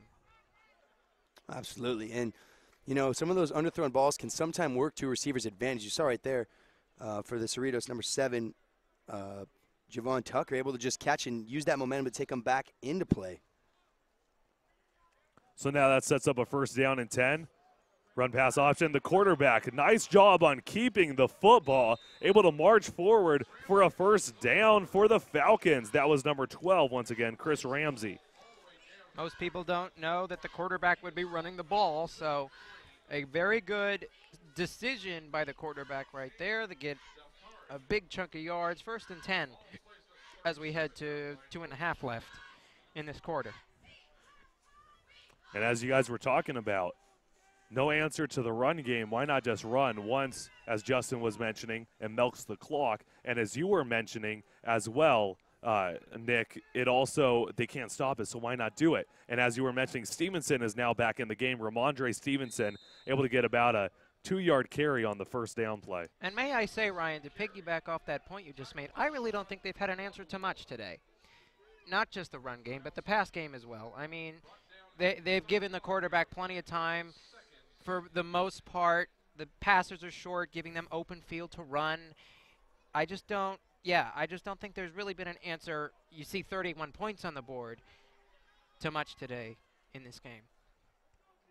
And yes, as you see the score, 31-10, 1.5 left in the third quarter. 2nd down and 8 coming up for the Falcons as Stevenson is the man in motion. A pass straight down the middle. Good reception. A big hit, however. That's number 87 with the reception from the Falcons, the tight end, Brazil Smith. Landon Alatorre laying a blow right there, coming in, clean hit. You know, not wrapping up again, but was able to knock him to his feet and knock him to the ground. A great job by Cerritos' wide receiver to hang on to the ball. You take a hit like that, particularly in the chest, it could dislodge the ball very easily. So a great play to hang on to that as he went to the ground. That's now setting up a first down and 10. Ball at the 14-yard line. Knocking on the door of the end zone right now for the Cerritos Falcons. Man in motion, extra blocker as they're going to hand it off to Stevenson. Making another move, cutting back to the outside past the 10-yard line. Down at the 9. Stevenson just will not go down. 3 guys taking him one way. He bounces out and able to get another yard the other way. So Steven is definitely a next-level running back. He's proven that tonight, proven it last week. Over 200 yards today, 3 touchdowns. Cerritos is lucky to have him on his team. Cerritos should be very proud of what they've done today. They've really executed on both sides of the ball very well. They know their game plan. They've stuck to it, and they've done a very good job at neutralizing both this Moorpark defense and offense today. Ramondre Stevenson has a big burst of speed, but he's 6'1", 230, so a big body as well as he gets the handoff once again down at about the 6-yard line as we're ending the third quarter of play with only 5 seconds left. And right now, Ramondre Stevenson and company are just having a heyday right now. 31-10 lead heading into the fourth quarter of action. But while we do have a break in action, we're going to thank a few of our sponsors. Once again, we cannot do without our sponsors, so thank you very much for sponsoring Moorpark College Athletics and us here at the Moorpark Raider Livestream. U.S. Army. Go on business trips with a company like no other. U.S. Army. Big Brand Tire and Service. Big Brand Tire and Service. Big means go. Proud corporate partner of Moorpark College Athletics. Rise up. Wells Fargo Bank. Wells Fargo is recommitting to help all of our customers succeed financially. At Wells Fargo, established at 1852 and reestablished in 2018. UCLA Health, also our game sponsor, is a proud sponsor of Moorpark College Athletics with neighborhood offices in Simi Valley, Porter Ranch, Thousand Oaks, and Westlake Village. The very best care is now closer to you at UCLA Health. It begins with you. Harley's Simi Bowl is your home for Moorpark College Raiders Athletics, offering bowling, billiards, arcade, and rock and roll pizza. Full-service sports lounge featuring Raiders Happy Hour every night from 6 to 10 p.m., except on weekends. Cosmic College Night Bowling is Thursdays. All you can bowl for $8 from 9 p.m. to midnight at Harley Simi Bowl. In-N-Out Burger, freshness you can taste. And Moorpark Center for Dentistry, changing the way people feel about going to the dentist every single day at Moorpark Center for Dentistry. They love supporting our community. And now we're back with the action here. 31-10 lead for the Cerritos Falcons over the Moorpark Raiders. As Stevenson was the quarterback in the Wildcat sets, going to hand it off with a big hit delivered. That was number 8 on the carry. Jacob Gasser. Once again, this is Ryan Ketchum, play-by-play commentator, joined alongside Nick Federico and Justin Borsis, your color commentator analyst. And Gasser, it looked like he was ready to throw it and just pulled it down and tucked it in because he didn't trust that he could fit it in there, so he just took it off and run, so set up a field goal here. It did seem like it was one of those trick plays that you see when they're doing a little bit of reverse, and they're going to be able to throw it as the field goal kick is going to be blocked by the Raiders. They're trying to pick it back up as they are able to land on it, but Moorpark coming up with a big special teams play. Nothing can go right for the Raiders tonight. Now, of course, hats off for blocking it, but come on, scoop and score. If that ball bounces just another inch or two into Tobias James' hands, that's a scoop and score. Instead, it kind of rolls out in between them, and they have to just jump on the ball for a gain of maybe 6 yards from it. It's going to be a personal foul against the Moorpark Raiders. And now it gives them a shot at a touchdown again because it's an automatic first down. Personal fouls, so many of them tonight. Once again, Moorpark took another great situation and unfortunately comes back and bites them. They just went from 1st and 10 on about the 18 back down to 1st and goal for the Cerritos offense, pardon me. And as you mentioned, it did happen prior to the blocked punt, so it's going to be Cerritos football still. Moorpark did not have the possession yet. So right now, set up on a 1st down and goal, ball at the 3-yard line, knocking on the door of the end zone right now in the I formation. It's going to be a handoff to their main man, Stevenson. Stevenson's going to be brought down at about the 3-yard line. But as we've been mentioning, Stevenson, he is so quick. It's crazy to see him. He's a next-level athlete, but it's not just that he's quick. 6'1", 230 pounds, and he's that athletic and has that much speed. It shows you that 230 pounds, I'm sure a lot of it is muscle. I mean, he's able to burst upfield. I wouldn't be shocked if he transfers to a higher level college and continues to play. He certainly has the talent to do so. He is from Centennial High School in Nevada, as they're not going to hand it off to Stevenson, and it seemed like for some reason the quarterback, Ramsey, he kind of just was sitting there in the pocket. He kept it right there, and you saw him with the the option. If Stevenson would have kept it, he would have actually had the touchdown there, but he, Moorpark caught a break there. Quarterback keeps it, and that goes for a loss of 15 instead of a gain of, or a touchdown, pardon me. And if there's one thing you should be concerned about if you're Cerritos, you don't want to fall asleep here. You may have a 21-point lead, but there's still 13 minutes to go. So if you relax we've seen this before. Look at UCLA and Texas A&M talking about a higher level, game going on, but that happened and they were able to score in the fourth quarter. Now on the 3rd down and goal, about the 12-yard line, a wide open pass is highly overthrown. Number 4, Jamal Tate, was wide open in the end zone, but Ramsey couldn't hit him, so basically same situation. Here probably comes the field goal unit. And let's hope lightning can strike twice for the Moorpark special teams unit, and maybe they can block another field goal with no flags on this play right here. Moorpark caught another break right there. Tate wide open in the middle of the end zone, just caught a lucky break. Number 12 of the Cerritos Falcons there just wasn't able to get it in there, Chris Ramsey. Another mass snap. Ramsey is the holder. He was not able to launch it in the end zone, and lightning almost strike twice. I mean, the first one was a block, but now a must snap. Ramsey unable to get his hands on it, and he just has to kind of toss it up, and obviously everybody probably thought that was going to be an incomplete pass, especially with the pressure coming, and Moorpark now has the football. Isn't this game, sorry go about that, ahead, Justin. Isn't this game interesting? You see a block punt that ends up hurting Moorpark with a penalty, and then they end up getting no points out of it. This is kind of crazy when you think about it. Yep, the Lightning, and then that last play I think was the Thunder right there. Maybe it was my words. It just gave Moorpark the opportunity. Sounded like some of those singers out there, like Imagine Dragons, the Lightning and the Thunder.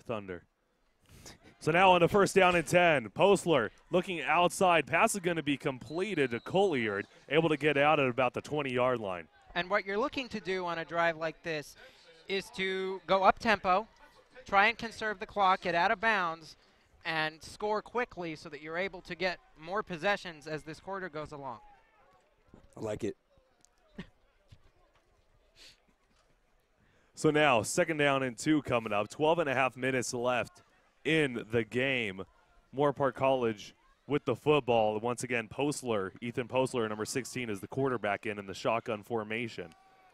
Drawing back to pass, looking for another quick play on the out route. It's going to be completed to Sardi, but it looks to be just shy of the 1st down marker. Yeah, and this quarterback battle keeps, developing as the game's gone on. We've seen Polster a couple times now, mostly, Bryce Viole, but, it definitely looks like they're not sure who they want to start. And I think by week 3, they need to figure that out. I mean, there's too much confusion. You can't win games not knowing who your quarterback is. We had that same problem at the beginning of my high school, or the end of my high school career. We didn't know who was our quarterback, and it caused a lot of problems for the team. 3rd down and 1 is going to be a handoff, trying to get room on the outside, and he's going to be stopped. That's number 32 with the carry for the Moorpark Raiders, Gilbert Pantoja. And at this point, you may be on your own. I don't punt it here. I feel the need to take a risk. You're down 21. In my opinion, I mean, you can say it could get worse on the scoreboard, which it could, but what do you have to lose?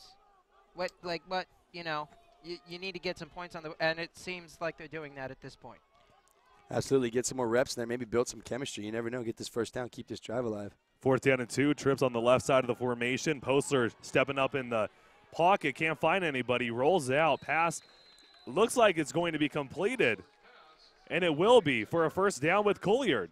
Curtis Colliard coming up a couple times tonight on some crucial 3rd and 4th downs. This is keeping the Moorpark Raiders drive alive. Now, with about just under 11 minutes to go here, you definitely got to start airing the ball out. Can't rely on the run too much. And we see right there, Moorpark's definitely not giving up without a fight. 4th and 2, go for it, pays off, keeps the drive alive. I will say I don't like the pace here. It seems like they're still going a little too slow for my liking. Absolutely, yeah. They got to pick up the tempo a little bit here. Boucher entering the game right now. Number 7, he's going to be on the top of your screen, spread out wide on the right side of the formation. Postler going up against a 4-man rush, tossing it deep down the field. Miscommunication with Boucher as he's nowhere to be found on that route. And Polster, just like we've seen with Viola, he can air it out, but if you can air it out, it does no good when you can't hit your receiver, and the receiver's nowhere to be found. So, this week I think Moorpark's got to put in a little bit of extra work here on figuring out, building the chemistry between these quarterbacks and receivers here, and, ultimately figuring out who this QB1 is going to be. And I want to go back to that quarterback scenario. You talk about how it's scary not knowing who you can have, but they haven't shown you anything to give you a definitive answer either. So that's the scary part. Postler drawing back to pass, running back picking up the block as it's going to be a quick pass completion to Vinny Corso for the first down. We haven't seen too much of Vinny Corso tonight. And, of course, whenever he comes up, it isn't a great situation for him to put himself and able to build, credibility right there. Nice job picking up a first down here, but we really need to figure out and work on in this upcoming week how we can adjust and how we can get our star players the ball more. I mean, Curtis Collier can make plays. Vinny Corso can make plays. Kyle Peterson, all these guys, but we're just not able to hit them in stride. We have to rely on the run game too heavily. First down and 10 for Moorpark. Pass thrown high for Ryan Matlock, unable to get his mitts on it. And you see what Moorpark is trying to do here. Go with slant routes or out routes to the sideline, which can stop the clock and conserve some time so you can hopefully create some more possessions out of this. You might see an onside kick here as well if we continue on this path. Oh, absolutely. I would definitely count on an onside kick with just under 10 minutes to go now. Clock is definitely ticking away. One thing you pointed out, Justin, we need to see more hustle within them. You got to see that fight that they're not giving up right now. 9:39 left in the game to be exact. Halfback draw to Creation, and they're all over it. It's going to be a loss of 3 on the play. Why are you running? You're negating the momentum you created on this drive by saying, oh, let's mix in a run and let's maybe catch them by surprise. They are looking for you to continue to keep the clock moving. Yeah, absolutely. I mean, at this point, it's pretty much all passing situations only. I can't think of any real, maybe just to catch the defense off guard here, but they're definitely keen on the run. So it's because we rely on the run so heavily, the Moorpark Relators rely on the run so heavily that Cerritos is able to key on it. Empty backfield set for Postler. Postler going to toss it up to the far sideline to Boucher, and he's not able to come down with the reception. It's going to be incomplete. I don't like that call necessarily right there. If we've seen on this drive already that they've gone for it on a 4th down, you might expect it again. So I would have taken a short pass either to the sideline again, maybe get some more yardage, and go for the chains instead of go deep right there. And correction on the play, that was Curtis Collier, number 3. That was the intended receiver on the play. Now bringing up a 4th down and 13 are already in this drive alone. They converted a 4th down and 2. So now coming up with a 4th and 13, obviously. Not the same situation with 11 more yards tacked on. Postler looking down the field once again. The pass is completed to Curtis Collier. Nice route run, nice pass, getting the first down. And you can see Cerritos is playing soft coverage here, so it gives Moorpark a little bit more breathing room when it comes to throws like this. Of course, I think they play too soft a coverage. You give up 13 yards, and all of a sudden it's a first down. But Moorpark is getting some lucky breaks. Clock is still ticking, though. Absolutely. No one's getting out of bounds here. That's one of the key things. You got to get out of bounds. Now, the clock is supposed to stop when they change of movement here, but it is kind of ticking away. Is that a mistake on the referee's part, not stopping the clock there? Potentially. Looks like they're going to a swing pass again. Fake swing pass are going on the far sideline to Curtis Collier on a 1st down and 10. It's going to be about a 3-yard gain on the play down at the 49 on their side of the field. And I like that call. If that call pays off, now, of course, they only got a couple yards there, but for the most part, I do agree with that call because what they're trying to do is they're trying to hit the shallow side of the field. They're trying to bring the entire defense over. You got Vinny here, or Vinny Corso, I should say, pardon me, Ryan Matlock down here. Then you pull out Jeremiah Creation, who's a weapon in the open space. You pull him out to the swing, trying to pull the safety over, and by doing that, you create open space for Curtis Collier. So I do like the play call on that last one. That's setting up a 2nd down and 7 with 7:40 left in the game. 31-10 lead still here for Cerritos. The pass incomplete to Curtis Collier, almost intercepted, bringing up a 3rd and 7. You can see right there a little bit of miscommunication between Polster and Collier. Chemistry. We can only say it so many times here. Now, I don't want to just keep going to that because, of course, there's other aspects that apply to why that pass wasn't completed. But the chemistry is one of the biggest parts in sports here. So if they really need to work on that. And this pacing, again, I don't agree with it. They need to score within the next minute to even have a shot within the next couple of possessions. Drawing back to pass for Postler on the 3rd down. Throws it deep down the field as Collier was coming for a comeback route, and Postler thought he was going for a streak. No flag for roughing the passer there. Yeah, right there. You can just see the miscommunication going on all sides right there. They just had a talk. You saw in between a little bit of miscommunication, but right there and right after they have that talk, another back-to-back incompletion because of miscommunication. So Moorpark does have 2 timeouts, so we'll see how they use them. another crucial 4th and 7 too. I mean, they've converted back-to-back 4th downs. This is a big one right here. Yeah, 4th and 2, 4th and 13, and now a 4th down and 7 coming up here for the Moorpark Raiders. 7:30 left in the game, rolling out to the near side. Pass is going to be completed, and a big-time hit here. Wouldn't be surprised if you see a penalty flag. Alex Tardy with the reception, but I don't see a flag. I don't believe that's a first down. Yes, now nowhere close. They're about 5 yards short right there. Would you consider seeing a flag on that play, considering The way he was kind of leading, it kind of could have been considered targeting. I'm actually surprised just the way that the rest of the game's gone that there wasn't a flag, because there's been flags thrown before that were, we weren't really sure if they should have been called or not. But, of course, like we always talk about, you can't leave the game into the referee's hands. You just got to deal with the cards that are dealt, figure it out from there. So, at this point, you need some sort of turnover to get your team back on their feet, because with just 7 minutes left. or a really First down and 10 is going to be a handoff going up the middle, getting about 5 on the carry. That was number 34, the running back, David Walker. Haven't seen him too much in this game except in the first half. I was going to say, or you need 2 onside kicks at this point, if you're really being realistic, because takeaways don't really come around very often. And also, to be able to get those onside kicks, you need a score. You need to march down the field. You need to get some points up on the board with 2nd down and 5 coming up for the Falcons. Handoff once again. Walker able to get 1 yard shy of the first down marker. Time tick, tick, tick away, and it's 3rd and short. Very easy to get this first down here, and if they do, it's going to be very hard for Moorpark to even have a prayer at this point in time. Yeah, with just under 6.5 minutes to go here, they're basically in a 4-minute offense already. And, of course, the 4-minute offense is just to keep the ball in play, run the clock down. You always go to the 4-minute offense when you're up. But at this point, 21 points, they can start doing that right about now.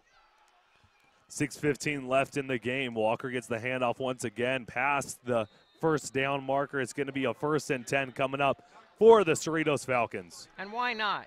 They haven't stopped it to this point in time. So why wouldn't you expect them to go again? Until you stop it, you might as well go with what's working. Good to see Drew Mathis get back up after the play. He was down on the field for a little while. Looks like he's favoring one of his legs, so hopefully he's okay.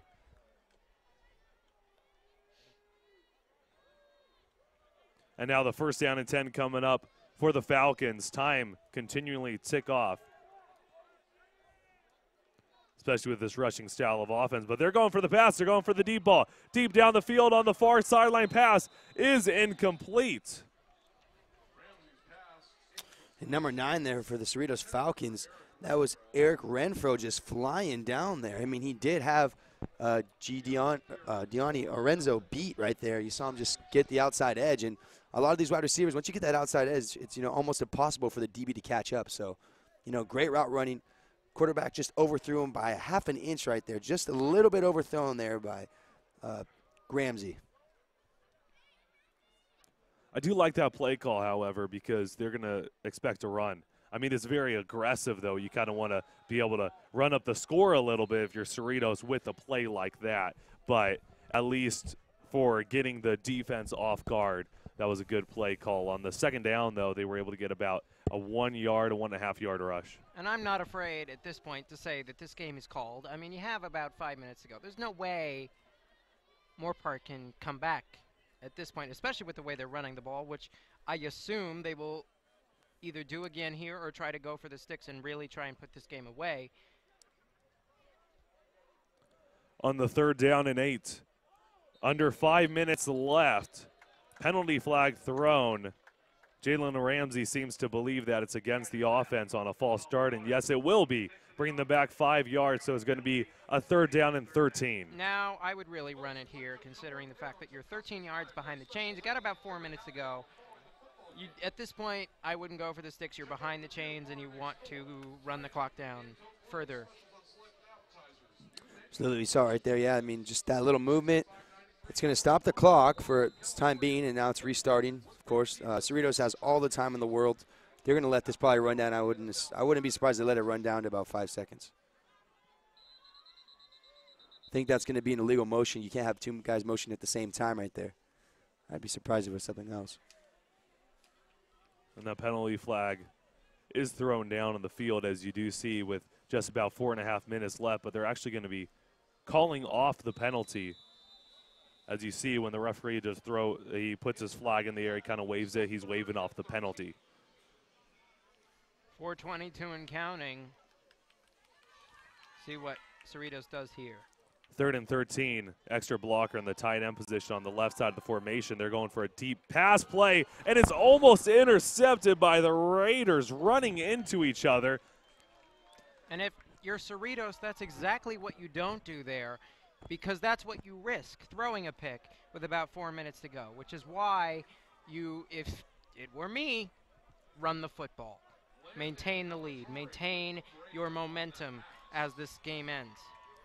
Yes, and I mean, nothing has gone right tonight for the Raiders. Even when the ball is nearly thrown right to them, you know, you see two of the Moorpark Raiders fighting for that ball. Neither of them able to come down with it. So probably it's a very frustrating night here for the defense. I call another pooch kick. Empty backfield set. 4th down and 13. He's going to be going for it. He's running it. Going forward, it seems to be like Ramsey's about a yard shy of the first down marker, however. I kind of find that, to be quite honest with you, a little insulting to the Moorpark team. When you're up 21, you really don't want to be able to show any sort of, in my opinion, rubbing it in the face a little bit, will you?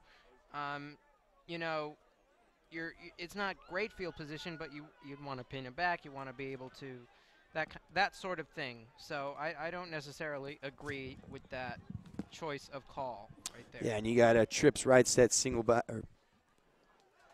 On this 1st down and 10 play, Boucher is able to get the reception. William Boucher right there coming up with a nice grab. At this point, what you try and build off of course, only 3 minutes and 45 seconds left. What you try to build off of is see if you can take anything positive out of these last couple minutes. Now, of course, when you're down in the game, there is, of course, nothing's ever set in stone until it's completely over. But, yes, it's extremely hard to come back at this point. But you try to build off of something, see what you can work on. There's a bunch that Moorpark can work on, and see things that you can build off of. Drawing back to pass off of the 2nd down and short. Once again, he goes to Boucher for the 1st down. And I'm interested to see, as Moorpark goes forward in the coming weeks and the rest of this year, who will their quarterback be? Who will their answer be on quarterback?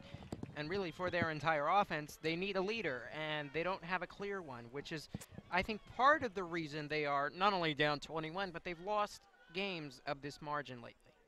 Bryce Viole is the quarterback in right now. If you did not notice, he's now on the near side, just going to run outside. One thing that we mentioned in the pregame show, he sacrifices his body a lot, but maybe a little too much. So it is a little refreshing to see him step out of bounds instead of trying to hurdle a defender or something. I would have liked to see him improvise a little bit more tonight.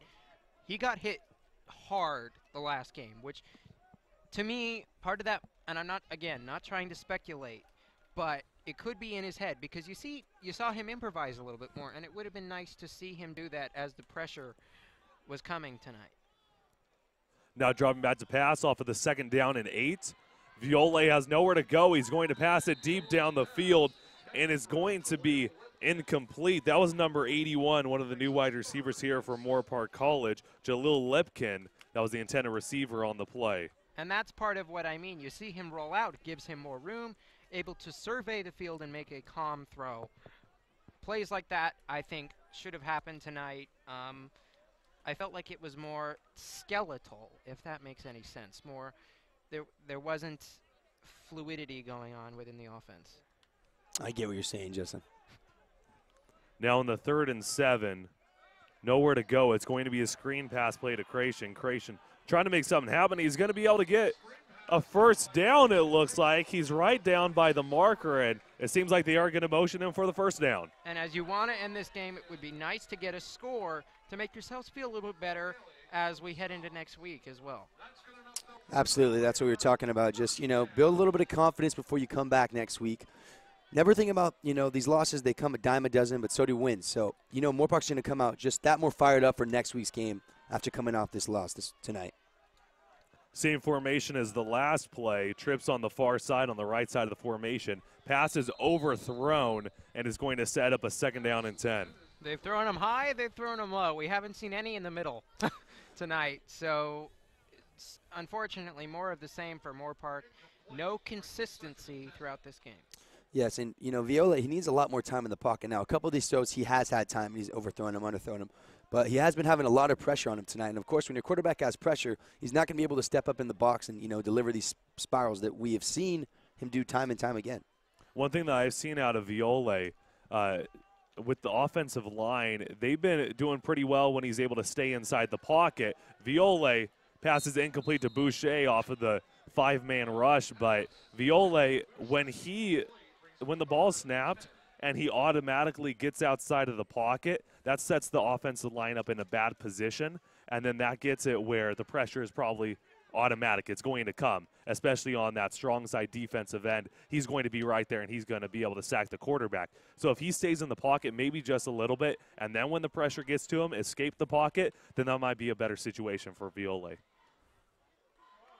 On the 3rd and 10, it's going to be a handoff, delayed handoff to Creation. Creation able to get about a 5-yard carry. I'm kind of wondering here, guys. We haven't seen Archibald too much this last quarter and, even the 3rd quarter, really. I mean, he was doing exceptionally well. Some could even argue as good as Creation, if not better, and we haven't seen him too much. I don't know if he's hurt. I'm looking for him down here at the bottom of the field here, and he looks to be fine, no injury, and maybe coach just wants to, keep Jeremiah in there, get him a couple extra reps. But I could think that he might want to save him for next week. That might be a possibility. Archibald is on the sideline right now with his helmet off. He is walking, so it seems like he's okay. Hopefully that is so. Trips on the far side, on the right side of the formation. On the 4th down, right through the hands of Kyle Peterson. A little bit overthrown, too high for his receiver, as now going to be a turnover on downs with just above a minute left in the game. More of what we've seen all day, not stepping into the throw, leading it high, and uncatchable, or at best, a very difficult catch to make. Yes, I mean, there's many things, I should say, that Moorpark can work on. There is a few things, though, they can build off of. I mean, we have seen one thing that I noticed from Moorpark that they've consistently been doing here is they've been playing lights out when it comes to the physicality part. Now, there's a lot more to football than physicality, but one thing I can say that I like to see is that they're definitely not soft, and that's something you can't teach. Either your team is going to come out and hit, or they're going to sit around and, let everyone else hit them. So one thing that I like to see in Moorpark is that they're physical, and they don't really give up. But they do need to work on their offense, their defense, and their special teams is actually exceptionally well. Steven Gomez has been able to boot the ball. He's out here kicking it 50, 60 yards every time they need him to. Makashahan, he's been able to deliver a lot of field goals for the Moorpark Raiders. Yeah, Hage Mokshian. Mokshian, thank you so much, guys. Appreciate that. Hage Mokshian, let me say that a couple more times. Hage Mokshian. It's been outstanding. I knew once I said I knew I butchered his name, so I apologize. One thing, I want to see Moorpark work on would be that they shouldn't let this back-to-back losses stick in their heads too much. When you have back-to-back losses, it's very easy to get down on yourself, to not be as positive as you could be going into next week, and it's very hard to dig out of that hole. So hopefully they can find some positive things to work on to clean up next week. And it's just like a few changes as well. They had a 78-yard rushing touchdown from Stevenson, a 43-yard touchdown from Stevenson. If you take away both of those deep rushing touchdowns, you take away 14 points off of the score from 31 points. It's more of a manageable game. You're right there. You're right in the reach of the other teams. So just a few things to work on. But what are your final thoughts about the game, Justin? I would say that, Moorpark has a lot of things to work on. They need to solve their problems at quarterback. And, they just really need to clean up the bonehead penalties they've been called on over the last couple of games. Absolutely. And just to kind of add on to that, I think actually Moorpark had a more productive week against Palomar than they did this week. Not saying that they got worse. They just mentally they weren't as sound. The chemistry was more off than it was last week. So against Palomar, we saw they came out, they had a great game. They just, fell a couple points short. This game, I think they gave up on themselves a little bit. Now, they didn't quit, but they gave up on themselves a little bit, and they couldn't regain that fire they had inside them. So week 3, they will be away. They're going to come out with more fire than I think we've seen all year, and I look to see a great game out of this Moorpark Raiders team. Yes, next week is going to be at Glendale. We will be able to most likely cover that game, so just stay tuned for that. But thank you very much, everybody, for tuning in to your coverage of Moorpark College football here on the Moorpark Raider live stream. The final score is 31-10. The Cerritos College Falcons were able to come up with the victory over the Moorpark College Raiders. Moorpark College will now be 0-2 to start off the season, and Cerritos College is going to be 2-0 to start off their quick season. One thing that we want to thank all of our production team for helping us out. We can't do it without them. They put on these beautiful graphics, this beautiful production that you see. We're just the voices behind it. They put in this whole entire production, so we can't do without you. So thank you very much to Caitlin Lish, Rose Sabin, Adriana Stowe, Annika Rodriguez, Romeo Montiel, Patrick McManus, Zach Holnagel, Mason Rodriguez, Jenna McRae, Shane Berman, Tien Lien, and Michael Grimes. So thank you very much for helping us out with this broadcast. We can't do without you guys. Thank you very much to all of our sponsors. But for Justin Borses and for Nick Federico, my name is Ryan Ketchum, saying we'll see you next time, and make sure that you stay tuned with us here on the Moorpark Raider live stream for more action throughout the season.